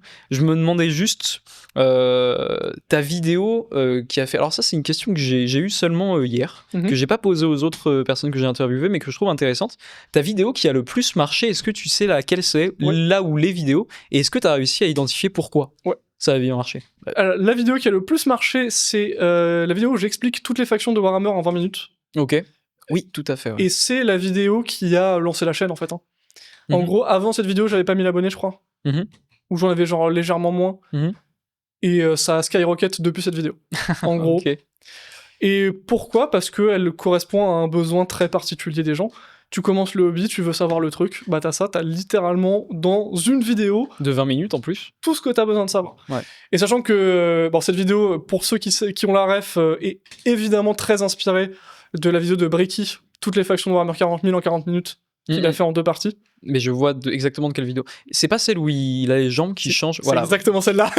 Donc je vois très bien qui c'est. Ouais. Et donc voilà, cette vidéo m'avait passionné. Je l'avais adoré. Et ça n'existait pas sur le YouTube FR à l'époque où je l'avais fait. Et encore moins avec l'idée du petit nurgling, du machin et tout. Donc je me dis, vas-y, on y va, let's go. En fait, il n'y avait pas d'approche du lore un peu plus légère, en fait. Et attention, quand je dis ça, c'est pas du tout une critique à l'égard des gens qui font du lore sérieux, parce que en France, on en a des excellents, mais vraiment excellents. Tout à fait. Donc bisous à eux, et au libraire en particulier, parce que c'est vraiment c'est mon homie. Mais voilà, on s'en sortait plutôt pas mal avec tout ça, et donc il fallait un truc un peu... Enfin, je considérais avoir un truc important, en tout cas différent, à apporter. Et donc je l'ai fait, ça s'est bien passé. Et depuis, voilà, je sais identifier que c'est ces vidéos-là qui marchent le mieux, mais je sais aussi que je veux pas faire que ça, parce que faire 1 million de milliards de vues, bah c'est cool, tu vois. Mais j'ai pas envie de me burn out et j'ai envie de profiter du hobby aussi, tu vois, parce que ça, même si ça fait partie de mon métier maintenant, c'est toujours un truc que j'aime faire. Et je sais que si je fais que des vidéos de lore, surtout que le processus de création de ces vidéos-là est extrêmement long et extrêmement fatigant. Je dis pas ça parce que ça fait 2 mois que je me lève tous les jours à 6h et je me couche tous les jours à 23h pour faire ça. Mais voilà. C'est compliqué, donc j'essaie de le faire que quand je suis inspiré et que quand je sais que je peux faire un truc sympa. Et voilà, et donc depuis, j'en ai fait 5, je crois, un truc comme ça. Et à chaque fois, en fait, ça a marché, je fais du simple au triple, quadruple, quintuple par rapport aux vidéos de base. Ouais. Parce que c'est ce qui intéresse le plus les gens, et je peux comprendre, tu vois, c'est des vidéos que moi j'aime bien aussi. T'as vraiment identifié une recette, quoi. C'est ça, ouais. Mais tu veux te faire plaisir avant tout quand tu fais tes vidéos, donc tu fais pas que de ça, quoi. Exactement, je la fais de temps en temps, quand je sens que l'envie, l'inspiration est là, j'y reviens. Ça me fait plaisir de le faire aussi. Et voilà, je le fais tourner en général. Bon, mon petit rythme, c'est pendant les vacances scolaires, tu vois. J'ai le temps en général à ce moment-là, donc c'est là où je me donne, quoi. Tout à l'heure, en début d'émission, je sais plus de quoi on parlait. Non, c'était peut-être même pas en début d'émission, mais on parlait des réseaux sociaux. Et tu disais que, ouais, toi, t'avais. Ben non, c'était tout à l'heure quand on parlait des figurines, ouais. Tu disais que t'avais pas trop l'habitude de poster sur Insta et tout. Est-ce que tu fais des shorts et des reels sur ta chaîne YouTube? Je crois pas qu'il y ait de shorts. Ah, tu fais pas ça. Non, j'ai bien trop la flemme. Non, bien trop pas le temps, surtout. En fait. Alors maintenant, si j'étais un homme discutable, on va dire, j'utiliserais des IA très perfectionnées qui me permettraient de le faire automatiquement. Mais j'en sens pas le besoin pour le moment. Peut-être que ça arrivera un jour. On m'a proposé, tu sais, en général, tu sais, c'est souvent des étudiants monteurs et tout qui me proposaient de m'aider pour les vidéos et tout. N'ayant pas les moyens de les payer, j'ai toujours refusé. J'ai toujours dit, bah mec, non, bah, tu vas travailler, je vais pas te faire travailler gratuitement. Donc je l'ai pas fait. je me suis posé la question à plusieurs reprises de payer quelqu'un pour un travail, tu sais, déterminé qui serait de shorter, de produire des shorts à partir des rushs de plusieurs vidéos en fait. Ça pourrait être une idée, mais je sais pas. Je pense que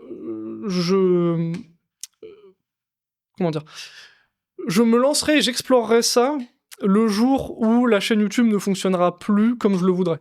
Ok. Tu vois, où D'accord. je serai à la recherche de moyens de faire repartir le truc. Ouais, d'accord, c'est là que tu commenceras Voilà, à te... parce que je me doute que ça arrivera un jour, parce que ça arrive à peu près à tout le monde normalement. Normalement, tu vois. Je ne sais pas. Je suis assez pessimiste comme garçon, faut le savoir, donc voilà. Ouais. Mais voilà, le jour où j'aurai besoin de ça, je le ferai peut-être. Mais aujourd'hui, ça fonctionne très bien comme ça, et Oui, il n'y a pas besoin, vu que Non, ça j'en t'amuse ai- pas particulièrement, tu te dis bon. Voilà, exactement. J'en Ouais. sens pas le besoin, donc... Ok, d'accord, ça marche, je vois. Et par contre, à l'inverse, ce que tu fais, et ce qui j'imagine t'amuse beaucoup, et ce que tu fais plutôt bien, je trouve, c'est le podcast. Le podcast qui s'appelle, alors j'ai envie de dire Perdu dans le Warp par Et non, réflexe. presque. C'est Radio Warp. C'est Radio Warp, exactement. J'ai failli dire le podcast Perdu dans le Warp, et non. Raté. Dans le message que je t'ai envoyé pour répondre à l'invitation, j'avais dit Radio Warp sans faire exprès, tu vois. Ah ouais, Donc, ouais. voilà. Le Warp. Le Warp est petit, mais quand même, on est collègues des carrément. Warp. Mais ouais, du coup, ton podcast Radio Warp, alors ça existe depuis quand? Depuis 1 an et 2 mois. Ouais, et donc aussi, il faut dire, c'est important pour les gens qui savent pas, toi, ça fait 2 ans que tu fais, un peu plus de 2 ans que tu fais du contenu. 2 ans et 2-3 Donc, mois. Ouais. finalement, ça arrivait pas trop longtemps après le début. Enfin, 1 an, j'estime que c'est pas trop longtemps. Ouais, c'est à l'échelle de YouTube. Ouais, Et comment ça t'est venu, du coup, cette envie de faire des podcasts? Comment t'as commencé? Comment t'as commencé à avoir tes premiers invités? Alors, en gros, j'avais envie de faire un peu plus de contenu sur la chaîne. Mais je sais que je n'ai pas le temps de produire plus qu'une vidéo par mois. Parce que le montage est extrêmement long, donc, pour n'importe quelle vidéo. Donc, je pouvais pas faire plus de vidéos. Je suis extrêmement fan d'un podcast qui s'appelle... Enfin, de 2 podcasts. Un qui s'appelait ZQSD, qui existe plus vraiment maintenant. Ok. Mais surtout d'un qui s'appelle le Cozy Corner. Voilà. Ils me connaissent pas, mais je vous aime, les gars. Vraiment. Très, très, très fort. C'est des anglophones? Non, des Français. En plus, Médoc et Moguri, 2 anciens journalistes jeux vidéo. D'accord, The Qui Cozy font- Corner. Le meilleur podcast de France. Voilà. Je n'ai pas peur de le dire. Ah ouais? Je connais même pas. Et ouais, bah je pense pas que ce soit hyper connu. Mais voilà, donc c'est un podcast qui parle de jeux vidéo et de lifestyle en général, qui est génial. Et j'ai écouté tous leurs épisodes, je suis assidûment, c'est vraiment voilà, un truc important pour moi. Et ça m'a donné l'envie du coup de reprendre ce modèle-là, tu sais, d'avoir juste 2 personnes qui parlent vraiment, mais à la coupe, mais de fou, de ce qu'ils aiment en fait, tu vois. Et donc nous, bah, ce qu'on fait, c'est qu'on parle en général des news au début, de ce qui vient de sortir et tout, tranquillement. Sachant que je dis on, parce que c'est moi et c'est Flo, du coup, qui lui débute dans le wargame depuis relativement peu. Donc j'essaie de lui expliquer un petit peu les trucs, il a un regard voilà, un peu différent sur les choses, c'est toujours intéressant à confronter. Tu peux nous expliquer un peu qui c'est, parce que tu me l'avais expliqué quand on s'était appelé Flo, qui c'était. Ouais, bah en gros c'est un ancien... il a été youtubeur pendant un petit moment, mais il y a longtemps. Et il avait arrêté depuis. Il fait d'autres podcasts aussi. Et il zonait surtout beaucoup sur le Discord. Et je le trouvais très sympathique. Et je savais qu'il avait de l'expérience dans le podcast. Et donc du coup, je me suis dit, pourquoi pas prendre quelqu'un qui a l'air très sympa et qui en plus sait comment fonctionne un podcast pour faire ça. Et donc on avait fait 1 ou 2 essais tranquilles. Et ça s'était très bien passé. Le courant passe très bien. Pardon. On est aligné sur beaucoup de choses. On a une vision de la vie qui est relativement proche quand même. Et ce qui fait que voilà, on est d'accord sur beaucoup de choses et on arrive voilà, à avoir des discussions qui sont intéressantes. Donc c'est toujours sympa. Et donc on s'était dit, bah voilà, on a fait 1, 2, 3, 4 épisodes, ça se passait bien. Il y avait une réception qui était correcte. Moi j'étais très content, les gens étaient plutôt cool. Donc on fait un format long, ça dure entre 2 et 3 heures en général. Ouais. Donc on en fait un par mois, mais on fait une soirée entière à discuter. Et on le prend vraiment comme ça, la discutaille entre potes, c'est vraiment chouette. Et très vite, on s'est dit, pourquoi pas inviter des gens? Comme ça, on parlera encore plus nombreux, ce sera encore plus marrant. Et très vite, on a demandé... Alors, ça a été Maxou, Brother Maxou. Ok, d'accord, c'est le premier. On a invité en premier, qui est aussi un podcasteur, du coup. Tout à fait. Mais qui a fait le Rural Hammer dont on parlait. Exactement, voilà. Qui est venu avec nous, donc premier podcast. Ensuite, c'est le Librarium, le Homie qui était venu. Tout à fait. C'était génial aussi. Après, c'était... Est-ce que je vais me rappeler de tout le monde? Il y a eu War Aventure, il y a eu Girio. Il y a eu Land Rider, récemment. Thibaut Claudel, ouais, tout à fait. Voilà, tous ceux qui sont venus étaient contents d'être venus. Ok, trop kiffant. Mais effectivement, ouais, ils sont bien. Et c'est vrai qu'ils sont très long, vous prenez le temps de parler de beaucoup de choses. C'est pas fatigant de faire des podcasts entre guillemets aussi longs, parce qu'effectivement, 2 à 3 heures, parler de plein de sujets. Bah en fait, puisque c'est qu'une fois par mois, ça va. En fait, on laisse le temps à l'actualité de se renouveler et aussi aux invités, on essaie de les prévenir. Bon, toi en l'occurrence, je t'ai prévenu il y a pas longtemps, mais en général, j'essaye de prévenir des mois à l'avance pour que tout le monde puisse s'organiser correctement. Et voilà, et après, non, c'est pas trop long en général, parce que tu sais, quand tu parles de trucs qui te passionnent, bah t'es dedans quoi. Et puis même, tu sais, quand je parle avec mes potes ou quoi, bah tu sais, autour d'une bière ou quoi, bah ça dure souvent 2-3 heures, voilà. Donc c'est des formats de discussion qui sont corrects. Après, peut-être que c'est moi à écouter, je ne sais pas, parce que je les écoute que quand je les monte. Donc, C'est vrai que c'est sympa à écouter quand même. Mais d'ailleurs, il y a un truc que je comprends pas. Dis-moi. Dans l'épisode avec donc Landrider Podcast, donc République, Thibaut Claudel, ouais. donc Thibaut Claudel, pourquoi vous étirez j'ai pas compris, pourquoi il y a des moments où vous dites vous étirez en fait. Tu sais, il y a plein de moments dans le podcast où il y a une pause, il y a un petit entracte musical, et après vous dites on s'étire et tout dans le voir. Putain, j'avais pas compris du coup. Je pensais que tu parlais d'étirer le podcast. Non, on s'étire. Ah oui. Pourquoi c'est long J'avais pas compris. Alors c'est un gimmick qui a été pris au premier épisode. Ok. Parce que j'avais besoin de m'étirer. Ok. Et Flo, du coup, il a trouvé ça drôle, il a fait pareil. Et donc, du coup, entre chaque entracte, effectivement, après chaque petite musique, on s'étire, on se demande si on est toujours chaud, si on est toujours prêt, et puis voilà, quoi. Ça, je comprenais pas du tout. Et tu sais, ça, c'est comme les lancements, c'est des petits gimmicks qui font que tu sais où t'es, quoi. Moi, j'aime bien ces petits trucs-là.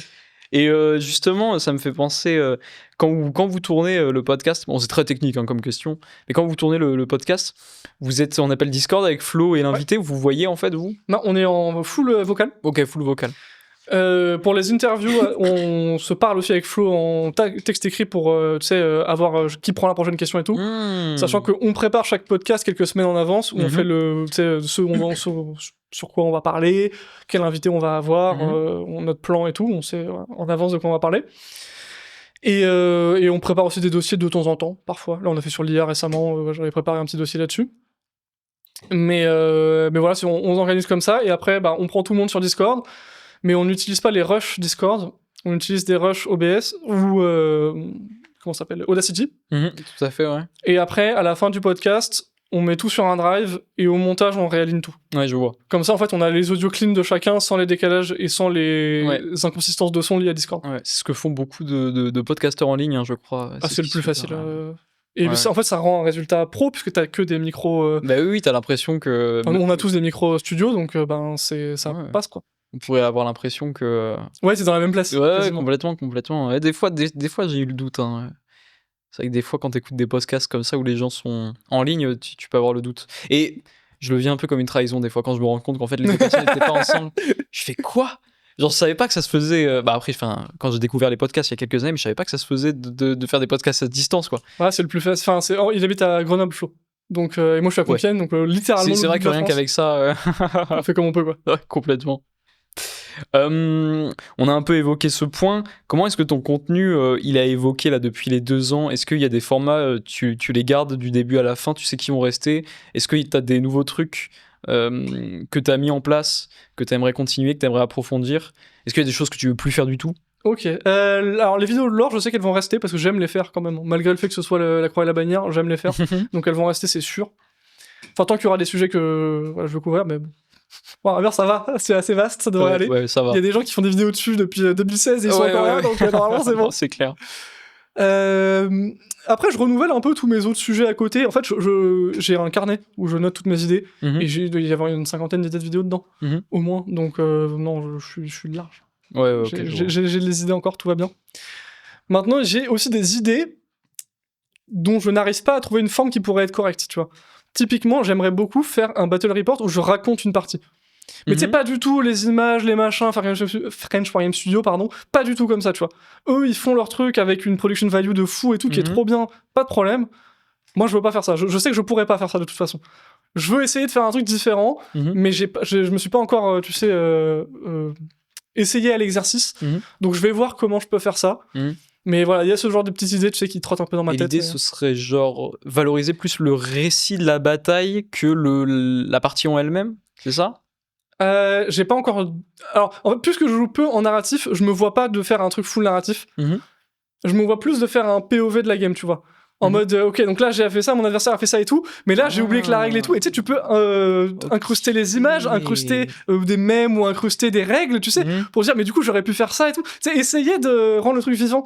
Et un mec qui m'a beaucoup inspiré, il est pas hyper connu, c'est Paul is Bad at Stuff. Je sais pas si tu connais ce mec-là. Effectivement, non, je connais pas du tout. Et en fait, il a commencé YouTube un tout petit peu avant moi, genre 6 mois ou 1 an avant moi. Et ses vidéos ressemblent un petit peu aux miennes en fait. Et je m'en suis rendu compte un peu après. Et ce mec-là fait ce truc-là où il raconte son apprentissage du jeu un petit peu, en incrustant des règles, en mettant des photos de la partie, mais pas forcément en filmant. Ouais, en mode POV quoi. Ouais, et je suis sûr qu'il y a moyen d'extend la formule pour l'approfondir un petit peu et en faire un truc vraiment cool. Ouais, je vois. Ah, c'est intéressant. C'est peut-être pas l'idée que t'as en tête, mais là, de comment tu me l'as décrit, je m'imaginais un peu un truc en mode à la Bref, tu vois. Je sais pas si tu connais Bref de Ken Kojandi. Bon, c'est hyper dynamique et tout, je sais peut-être pas ce que t'as en tête, mais c'est vrai que ce truc de POV, ouais, ça peut être intéressant. D'avoir la vision du mec, et notamment t'as dit genre oublier une règle. Enfin bref, ça m'y avait fait penser, ouais. Est-ce que tu fais des lives? Parce que t'as une chaîne Twitch, mais est-ce que tu fais des lives? Non. Alors j'ai ma chaîne Twitch pour aller voir les copains, pour aller regarder les copains évidemment, pour aller lâcher des commentaires assassins et autres joyeusetés. Ouais. Mais sinon non, je ne live pas du tout. Je le ferai peut-être un jour, pourquoi pas, tu vois, si l'envie m'en prend. Mais ça demande un setup, une organisation, un planning, faut être régulier, etc. Bon, il y a des gens qui le font déjà très bien. Donc je leur laisse pour le moment. Mais voilà, le jour où j'aurai une bonne idée ou un bon...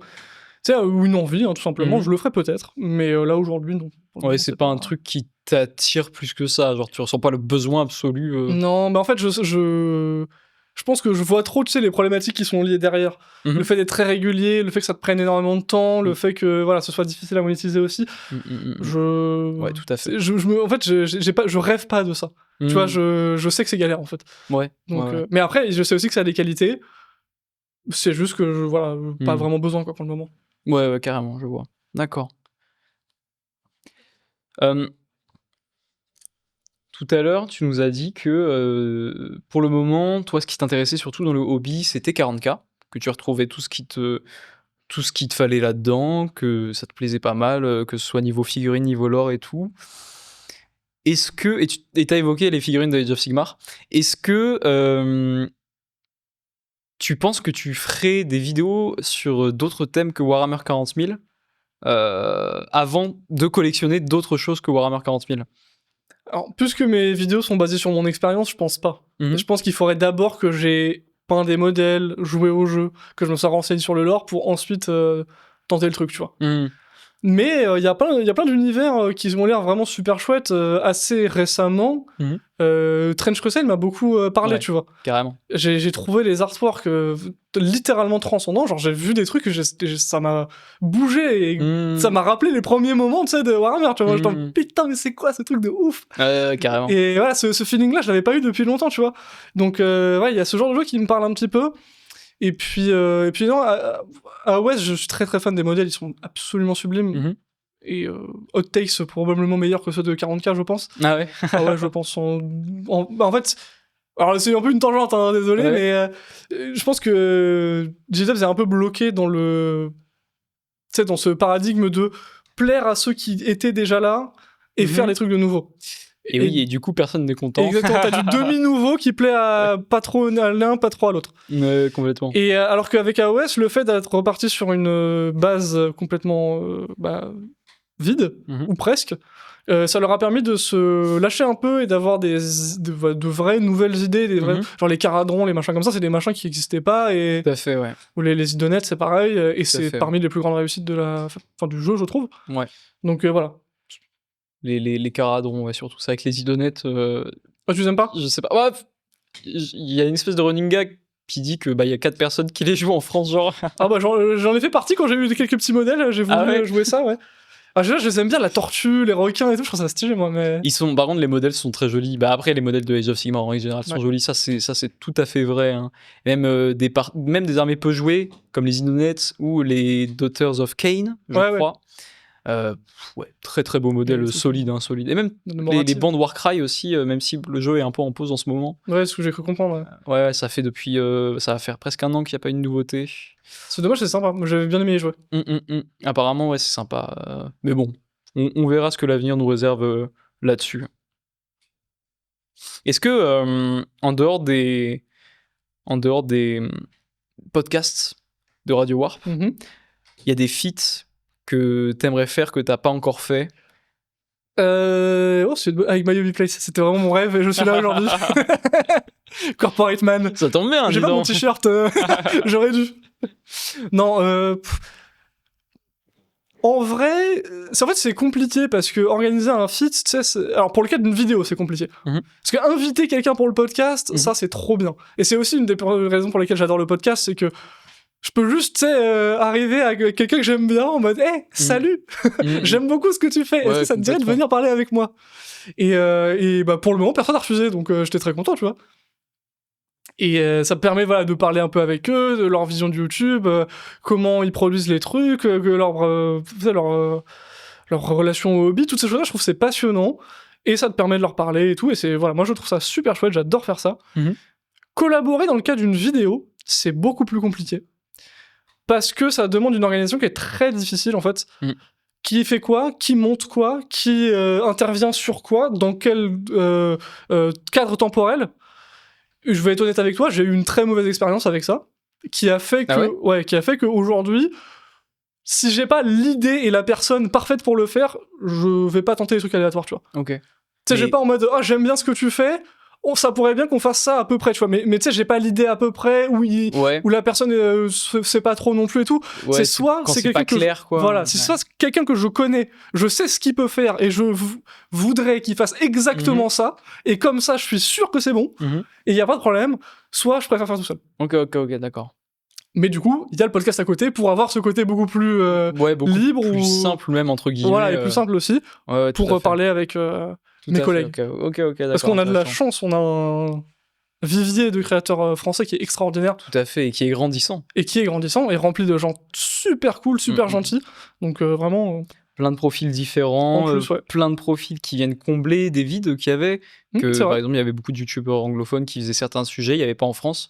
Mais ces nouveaux youtubeurs francophones qui arrivent. Ah, c'est pas faux. Ouais. Ouais, c'est clair, non, ça c'est bien, ça devient intéressant en termes de création de contenu sur YouTube, toute la communauté Wargame, non, ça c'est clair. Même s'il y a déjà des créateurs qui sont là depuis très longtemps, depuis des années et des années. Ah oui, et qui on a ont des fait tauliers dès de le qualité début- aussi, hein. Ah oui, complètement. Hein. Et ils sont encore là, c'est pas pour rien. Ah ouais, tout à fait. Et justement, dans cette trame des youtubeurs, est-ce qu'il y en a qui t'inspirent particulièrement? Genre, tu vois leurs vidéos, tu te dis. Bah, plus simple, est-ce que t'as des youtubeurs qui t'inspirent? Est-ce que t'as des youtubeurs que tu regardes régulièrement? En fait, j'ai eu ma grosse période où je regardais énormément quand je commençais le hobby. Mhm. Et du coup, maintenant, un petit peu moins. Mhm. Mais je regarde quand même des vidéos. Le livrarium de temps en temps. Mhm. Quand j'ai un sujet de lore, tu sais, un peu particulier, un peu pointu, que j'ai envie de Ouais, mettre pour te dans renseigner. zinzin.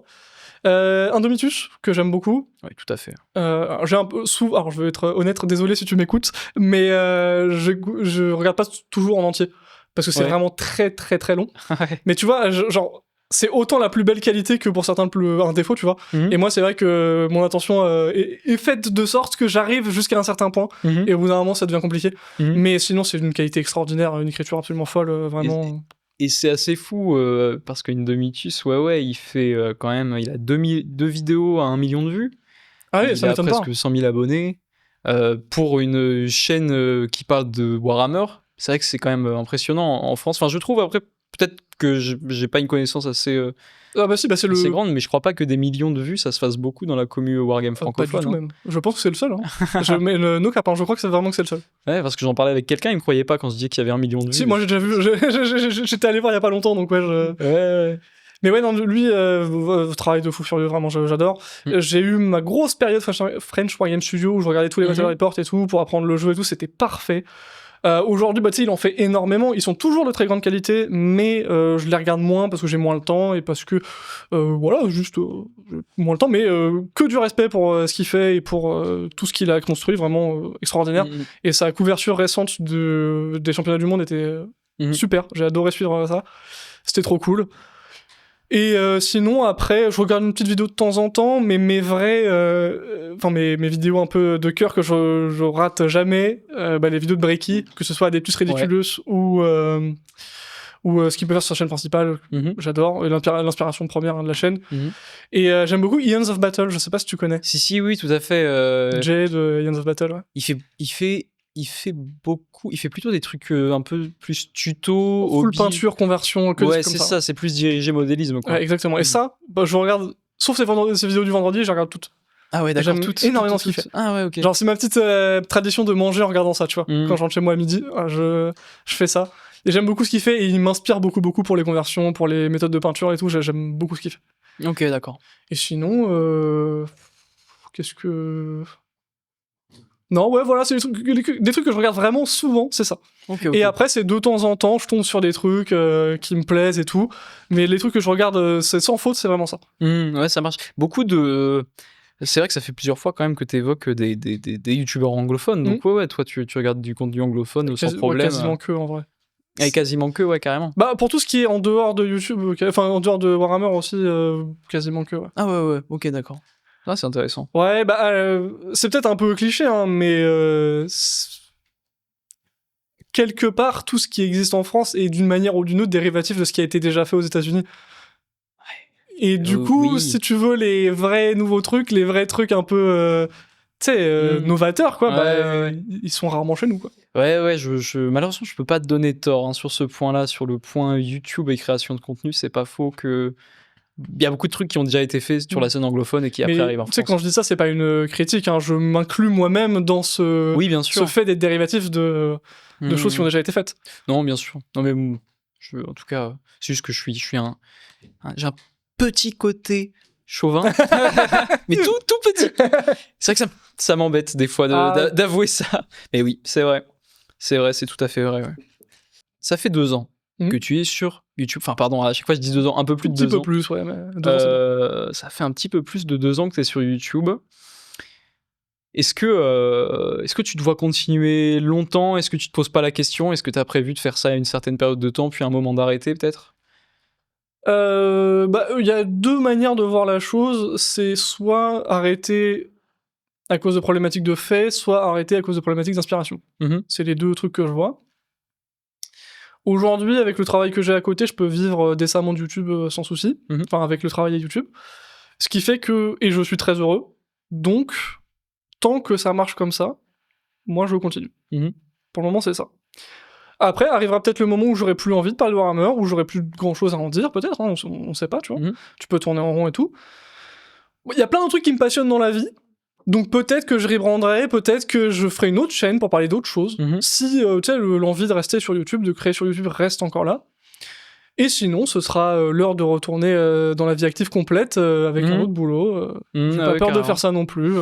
Justement, en parlant d'autres trucs qui te passionnent, on a parlé des jeux vidéo, en off, on a parlé de la musique aussi. Ouais. Tu fais de la musique. Je sais pas si tu t'en parles sur ta chaîne, ça de... Du tout, je fais des petits mèmes, des petites références à des albums que j'aime bien, mais sinon, non, j'en parle très très peu. Ah, du coup, c'est un scoop là de fou en fait. Oh, bon, je sais pas si c'est un scoop de fou, mais je pense que personne n'a enlevé son t-shirt. Wow c'est vraiment ce truc de fou.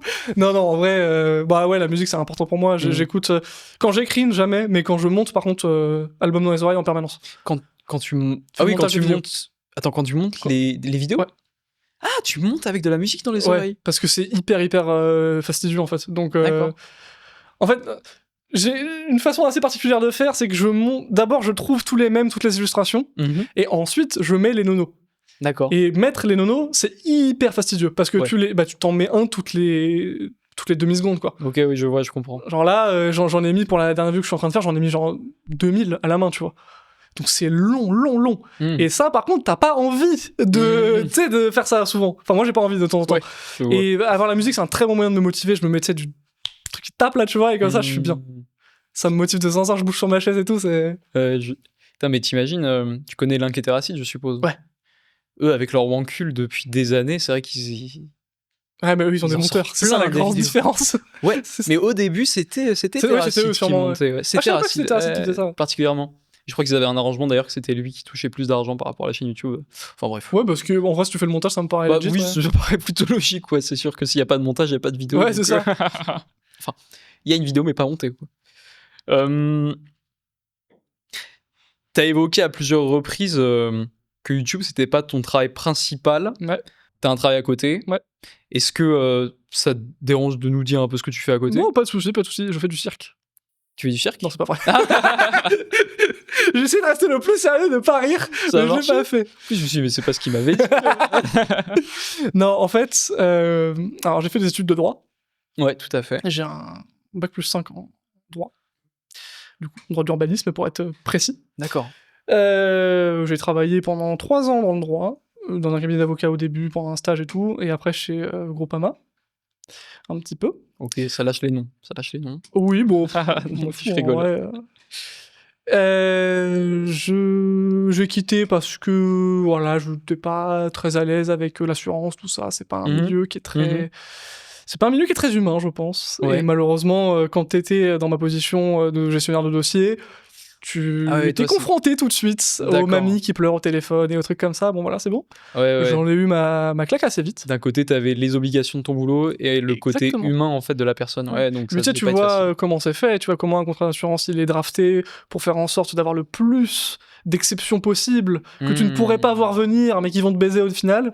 Bon bah voilà, leur but c'est de faire des sous et tu le vois très bien et très vite. Donc voilà, ça m'a saoulé. C'est bon, allez, cassos. J'ai passé le concours pour être professeur des écoles. J'ai été professeur des écoles pendant 2 ans aussi. Alors ça a été un peu compliqué. La manière dont... Je pense ne pas avoir été un bon prof, je vais être honnête. Ah ouais, carrément? Ouais, parce que en fait c'était un moment de ma vie où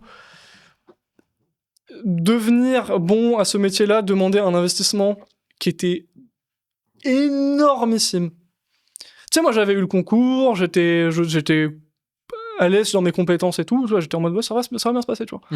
J'avais pas imaginé le travail que ça allait prendre. Et j'ai essayé du plus que je pouvais jusqu'au point où je pouvais plus. Et j'ai fait un vrai burn-out, tu vois, genre le truc de je pouvais plus me lever, genre je voulais plus, quoi. Genre, c'était en région parisienne? Ouais, bah c'était pas très loin d'ici d'ailleurs. Ouais. Et voilà, ça a été très très très très dur. Et donc je me suis dit bon, je peux pas continuer comme ça. Plus tard dans ma vie, je sais que c'est un métier que j'aime, je sais que travailler avec les enfants et tout, c'est un truc que j'aime, que j'ai une que je peux le faire bien, mais que pour ça, il faut que mon esprit ne soit que là-dedans. Que voilà, ce soit mon truc. Et là, c'était pas le mood. Je n'arrivais pas à donner suffisamment au métier pour être bon. Et du coup, j'ai pâti de ce fait-là. J'ai en plus été confronté à des gens en vrai que je considérais comme étant vraiment des sales races. Ah ouais. Et du coup, ça a été compliqué. Et donc, voilà, j'ai fait 2 ans, pas plus. Et donc, je me suis dit, bon, bah maintenant, c'est l'heure de faire autre chose, parce que je reviendrai peut-être un jour, mais là, en l'occurrence, c'est plus possible. Et donc, ça correspond à ce fameux 6 mois où j'ai déménagé, où je suis allé sur Compiègne, du coup, parce que j'habitais dans le 91 avant. Et j'ai trouvé un autre boulot, à mi-temps. Enfin, un peu plus de mi-temps. Je suis à ESH maintenant. Qui est, en gros, je sais pas si tu vois ce que c'est rapidement. Alors, moi, j'ai travaillé en tant qu'anime. Ah, donc t'en as déjà vu, du coup? Mais pour les gens, ça peut être intéressant, on va te dire ce que ça veut dire. Donc, ESH, c'est les gens qui s'occupent des enfants en situation de handicap dans les écoles. En fait, j'ai 2 enfants qui me sont alloués. Et à l'école, quand ils vont à l'école, donc ils sont handicapés, ils sont autistes, les deux, à des degrés différents. Et je les accompagne à l'école. C'est-à-dire que je suis avec eux en permanence. Et bah, je les aide à faire... dépendamment de ce qu'ils ont besoin. Il y en a où c'est un handicap qui est un peu plus léger. Je l'aide pour prendre ses devoirs, je l'aide pour lui réexpliquer les choses, pour faire les manipulations dont il a besoin en plus que d'autres enfants. Et voilà, pour faire en sorte qu'il soit intégré dans la classe comme un autre enfant. Et l'autre, c'est un handicap qui est beaucoup plus lourd. Et là, bah, j'organise un espace différent, une journée complètement différente, de sorte à ce qu'ils puissent aller à l'école comme les autres gamins. Et du coup, ça, c'est un métier qui te plaît C'est un métier qui me plaît, c'est un métier qui est super intéressant. C'est un métier qui est très dévalorisé, malheureusement. Pas par les collègues. Les collègues sont très... En tout cas, mes collègues sont très conscients de l'importance qu'on peut avoir et du fait que si on n'était pas là, ils seraient dans une sauce monumentale. Et du coup, ils sont très contents et moi, en tout cas, ils m'ont toujours respecté. Ils ont toujours été très agréables avec moi. Mais c'est un métier qui est exercé par beaucoup, alors c'est un peu cliché, mais c'est par beaucoup de femmes. C'est pas un plein temps, donc c'est un métier dont tu ne peux pas vivre uniquement. Donc c'est un métier qui a une condition qui est très bizarre et qui n'est en fait pas un métier qui est suffisamment considéré à mon avis.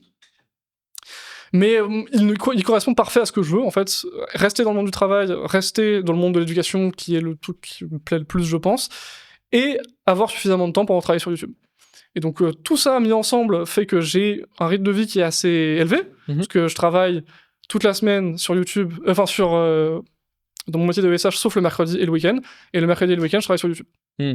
Donc j'ai des bonnes semaines, Oui, tu m'étonnes. mais j'arrive à avoir un équilibre où je gagne suffisamment bien ma vie et où je suis bien occupé, je m'ennuie pas et je suis très heureux. Donc cet équilibre me convient parfaitement et j'espère le garder le plus longtemps possible. Et voilà, Ouais, le jour où il faudra on te le changer, souhaite. Bah merci.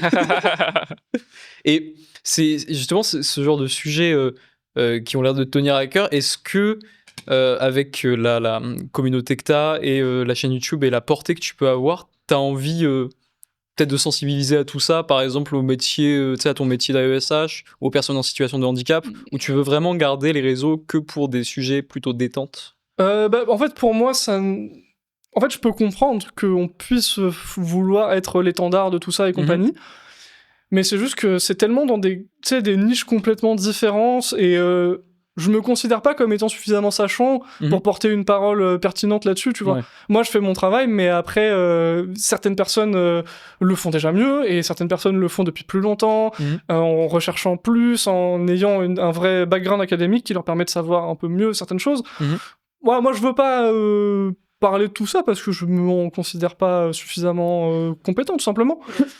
Mais voilà, c'est l'occasion d'en parler aujourd'hui rapidement. Voilà, Complètement. c'est un beau métier, vraiment. Mais ouais, du coup, je suis d'accord. C'est vrai que personnellement, comme j'ai dit, moi j'ai eu quelques expériences là-dedans et c'est vrai que c'est un métier qui présente des défis. Donc je dis ça d'un point de vue extérieur, mais c'est un métier qui représente des défis, mais c'est vrai que ça a l'air très intéressant et qui est quand même extrêmement important, ouais, c'est sûr, et où il faut pas faire n'importe quoi, où ça demande beaucoup d'implication, de réflexion, etc. Donc, ouais, effectivement. Mais écoute, on arrive vers la fin de l'émission, sur une note un petit peu plus, entre guillemets, légère. Vas-y. Est-ce que tu aurais un dernier mot pour les auditeurs, le public qui nous écoute, peut-être un conseil pour des gens qui voudraient démarrer sur YouTube, ou une chose à dire aux personnes qui sont intéressées par le wargame. C'est une question très vague, hein, je suis désolé. Non mais c'est pas grave, t'inquiète. J'ai l'habitude, t'inquiète, je fais des questions à tiroir de zinzin moi aussi. Bon, mais voilà. Conseil pour commencer sur YouTube,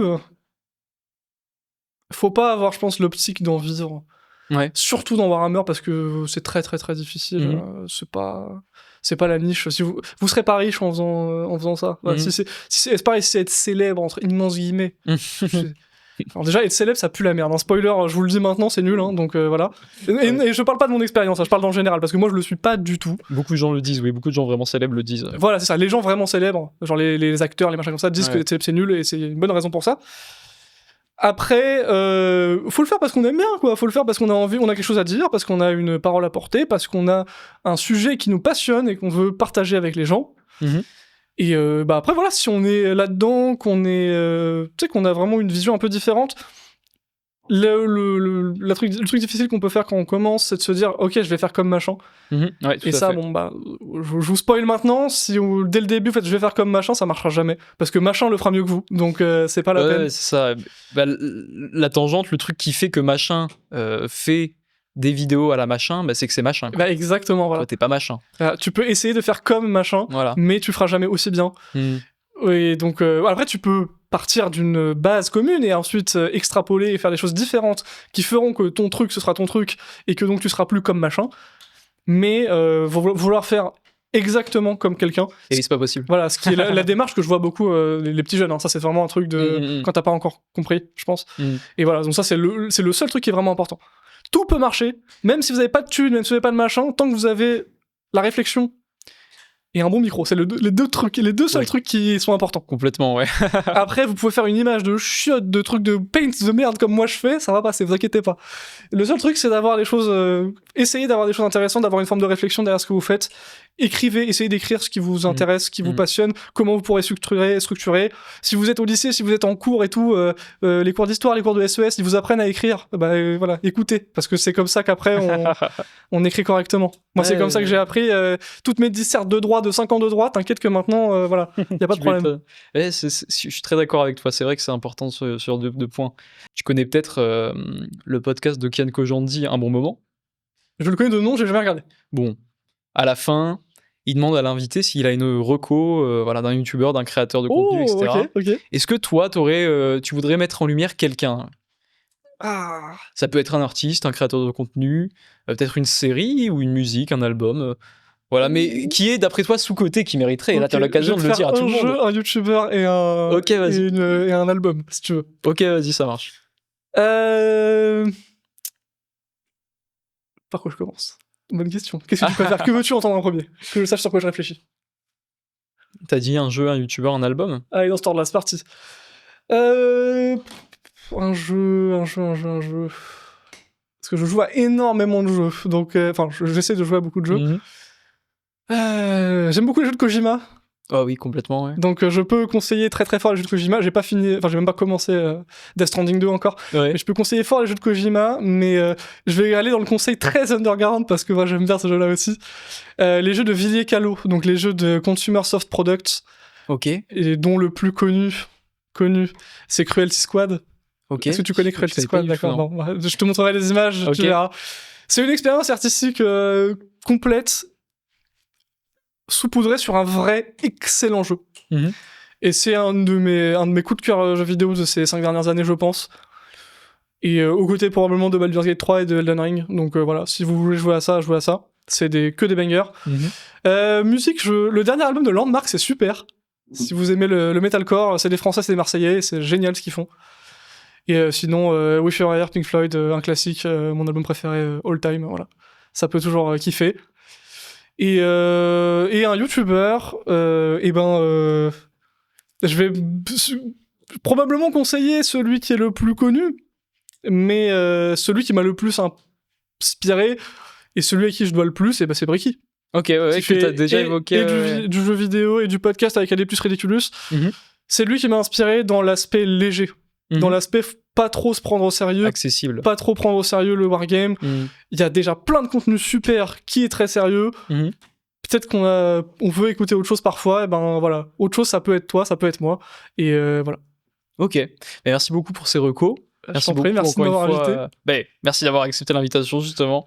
Ah oui, j'oublie peut-être un truc important, mais merci à My Hobby Place aussi de m'avoir invité et de me permettre de vivre le dream aussi. Et justement, c'est ma conclusion, donc ça tombe bien que tu dises ça. Donc merci beaucoup et merci à vous, cher public, chers auditeurs, de nous avoir accompagnés jusqu'ici. J'espère que l'épisode vous a plu. Effectivement, comme l'a très bien dit notre invité, merci énormément pour les créateurs de contenu de commander sur notre site et de choisir de reverser 5%. Vous en avez, il y a certaines personnes, elles vont avoir leurs petits favoris. Il y en a d'autres, je sais que vous reversez une fois à un tel créateur, une fois à un tel. Donc merci pour eux. C'est vrai que ça représente une part non négligeable. Donc je confirme, non négligeable, c'est le bon terme. Et ça donne un petit coup de pouce, ça leur permet de continuer de faire ce qu'ils font. Il y en a, ça leur permet de développer des nouvelles vidéos, d'acheter du matériel, donc c'est vraiment essentiel. Merci beaucoup d'avoir suivi la vidéo, merci de nous suivre sur les réseaux. N'hésitez pas à vous abonner à la chaîne YouTube si vous ne l'êtes pas. N'hésitez pas à vous abonner au réseau aussi de Nono, bien évidemment, merci. Que ce soit le YouTube, l'Instagram, même si apparemment il n'est pas très actif. Ouais, non mais t'inquiète, ça va arriver, Je vous mets tous les liens utiles en description et bien sûr n'hésitez pas à faire un tour sur notre site internet, sur notre boutique où vous retrouverez du matériel de modélisme ainsi que des figurines jusqu'à moins 20% toute l'année quoi qu'il arrive, donc ça permet de faire des petites économies sympathiques. Moi je vous salue, je vous souhaite un bon hobby à toutes et à tous et je vous dis à une prochaine. Ciao. Salut.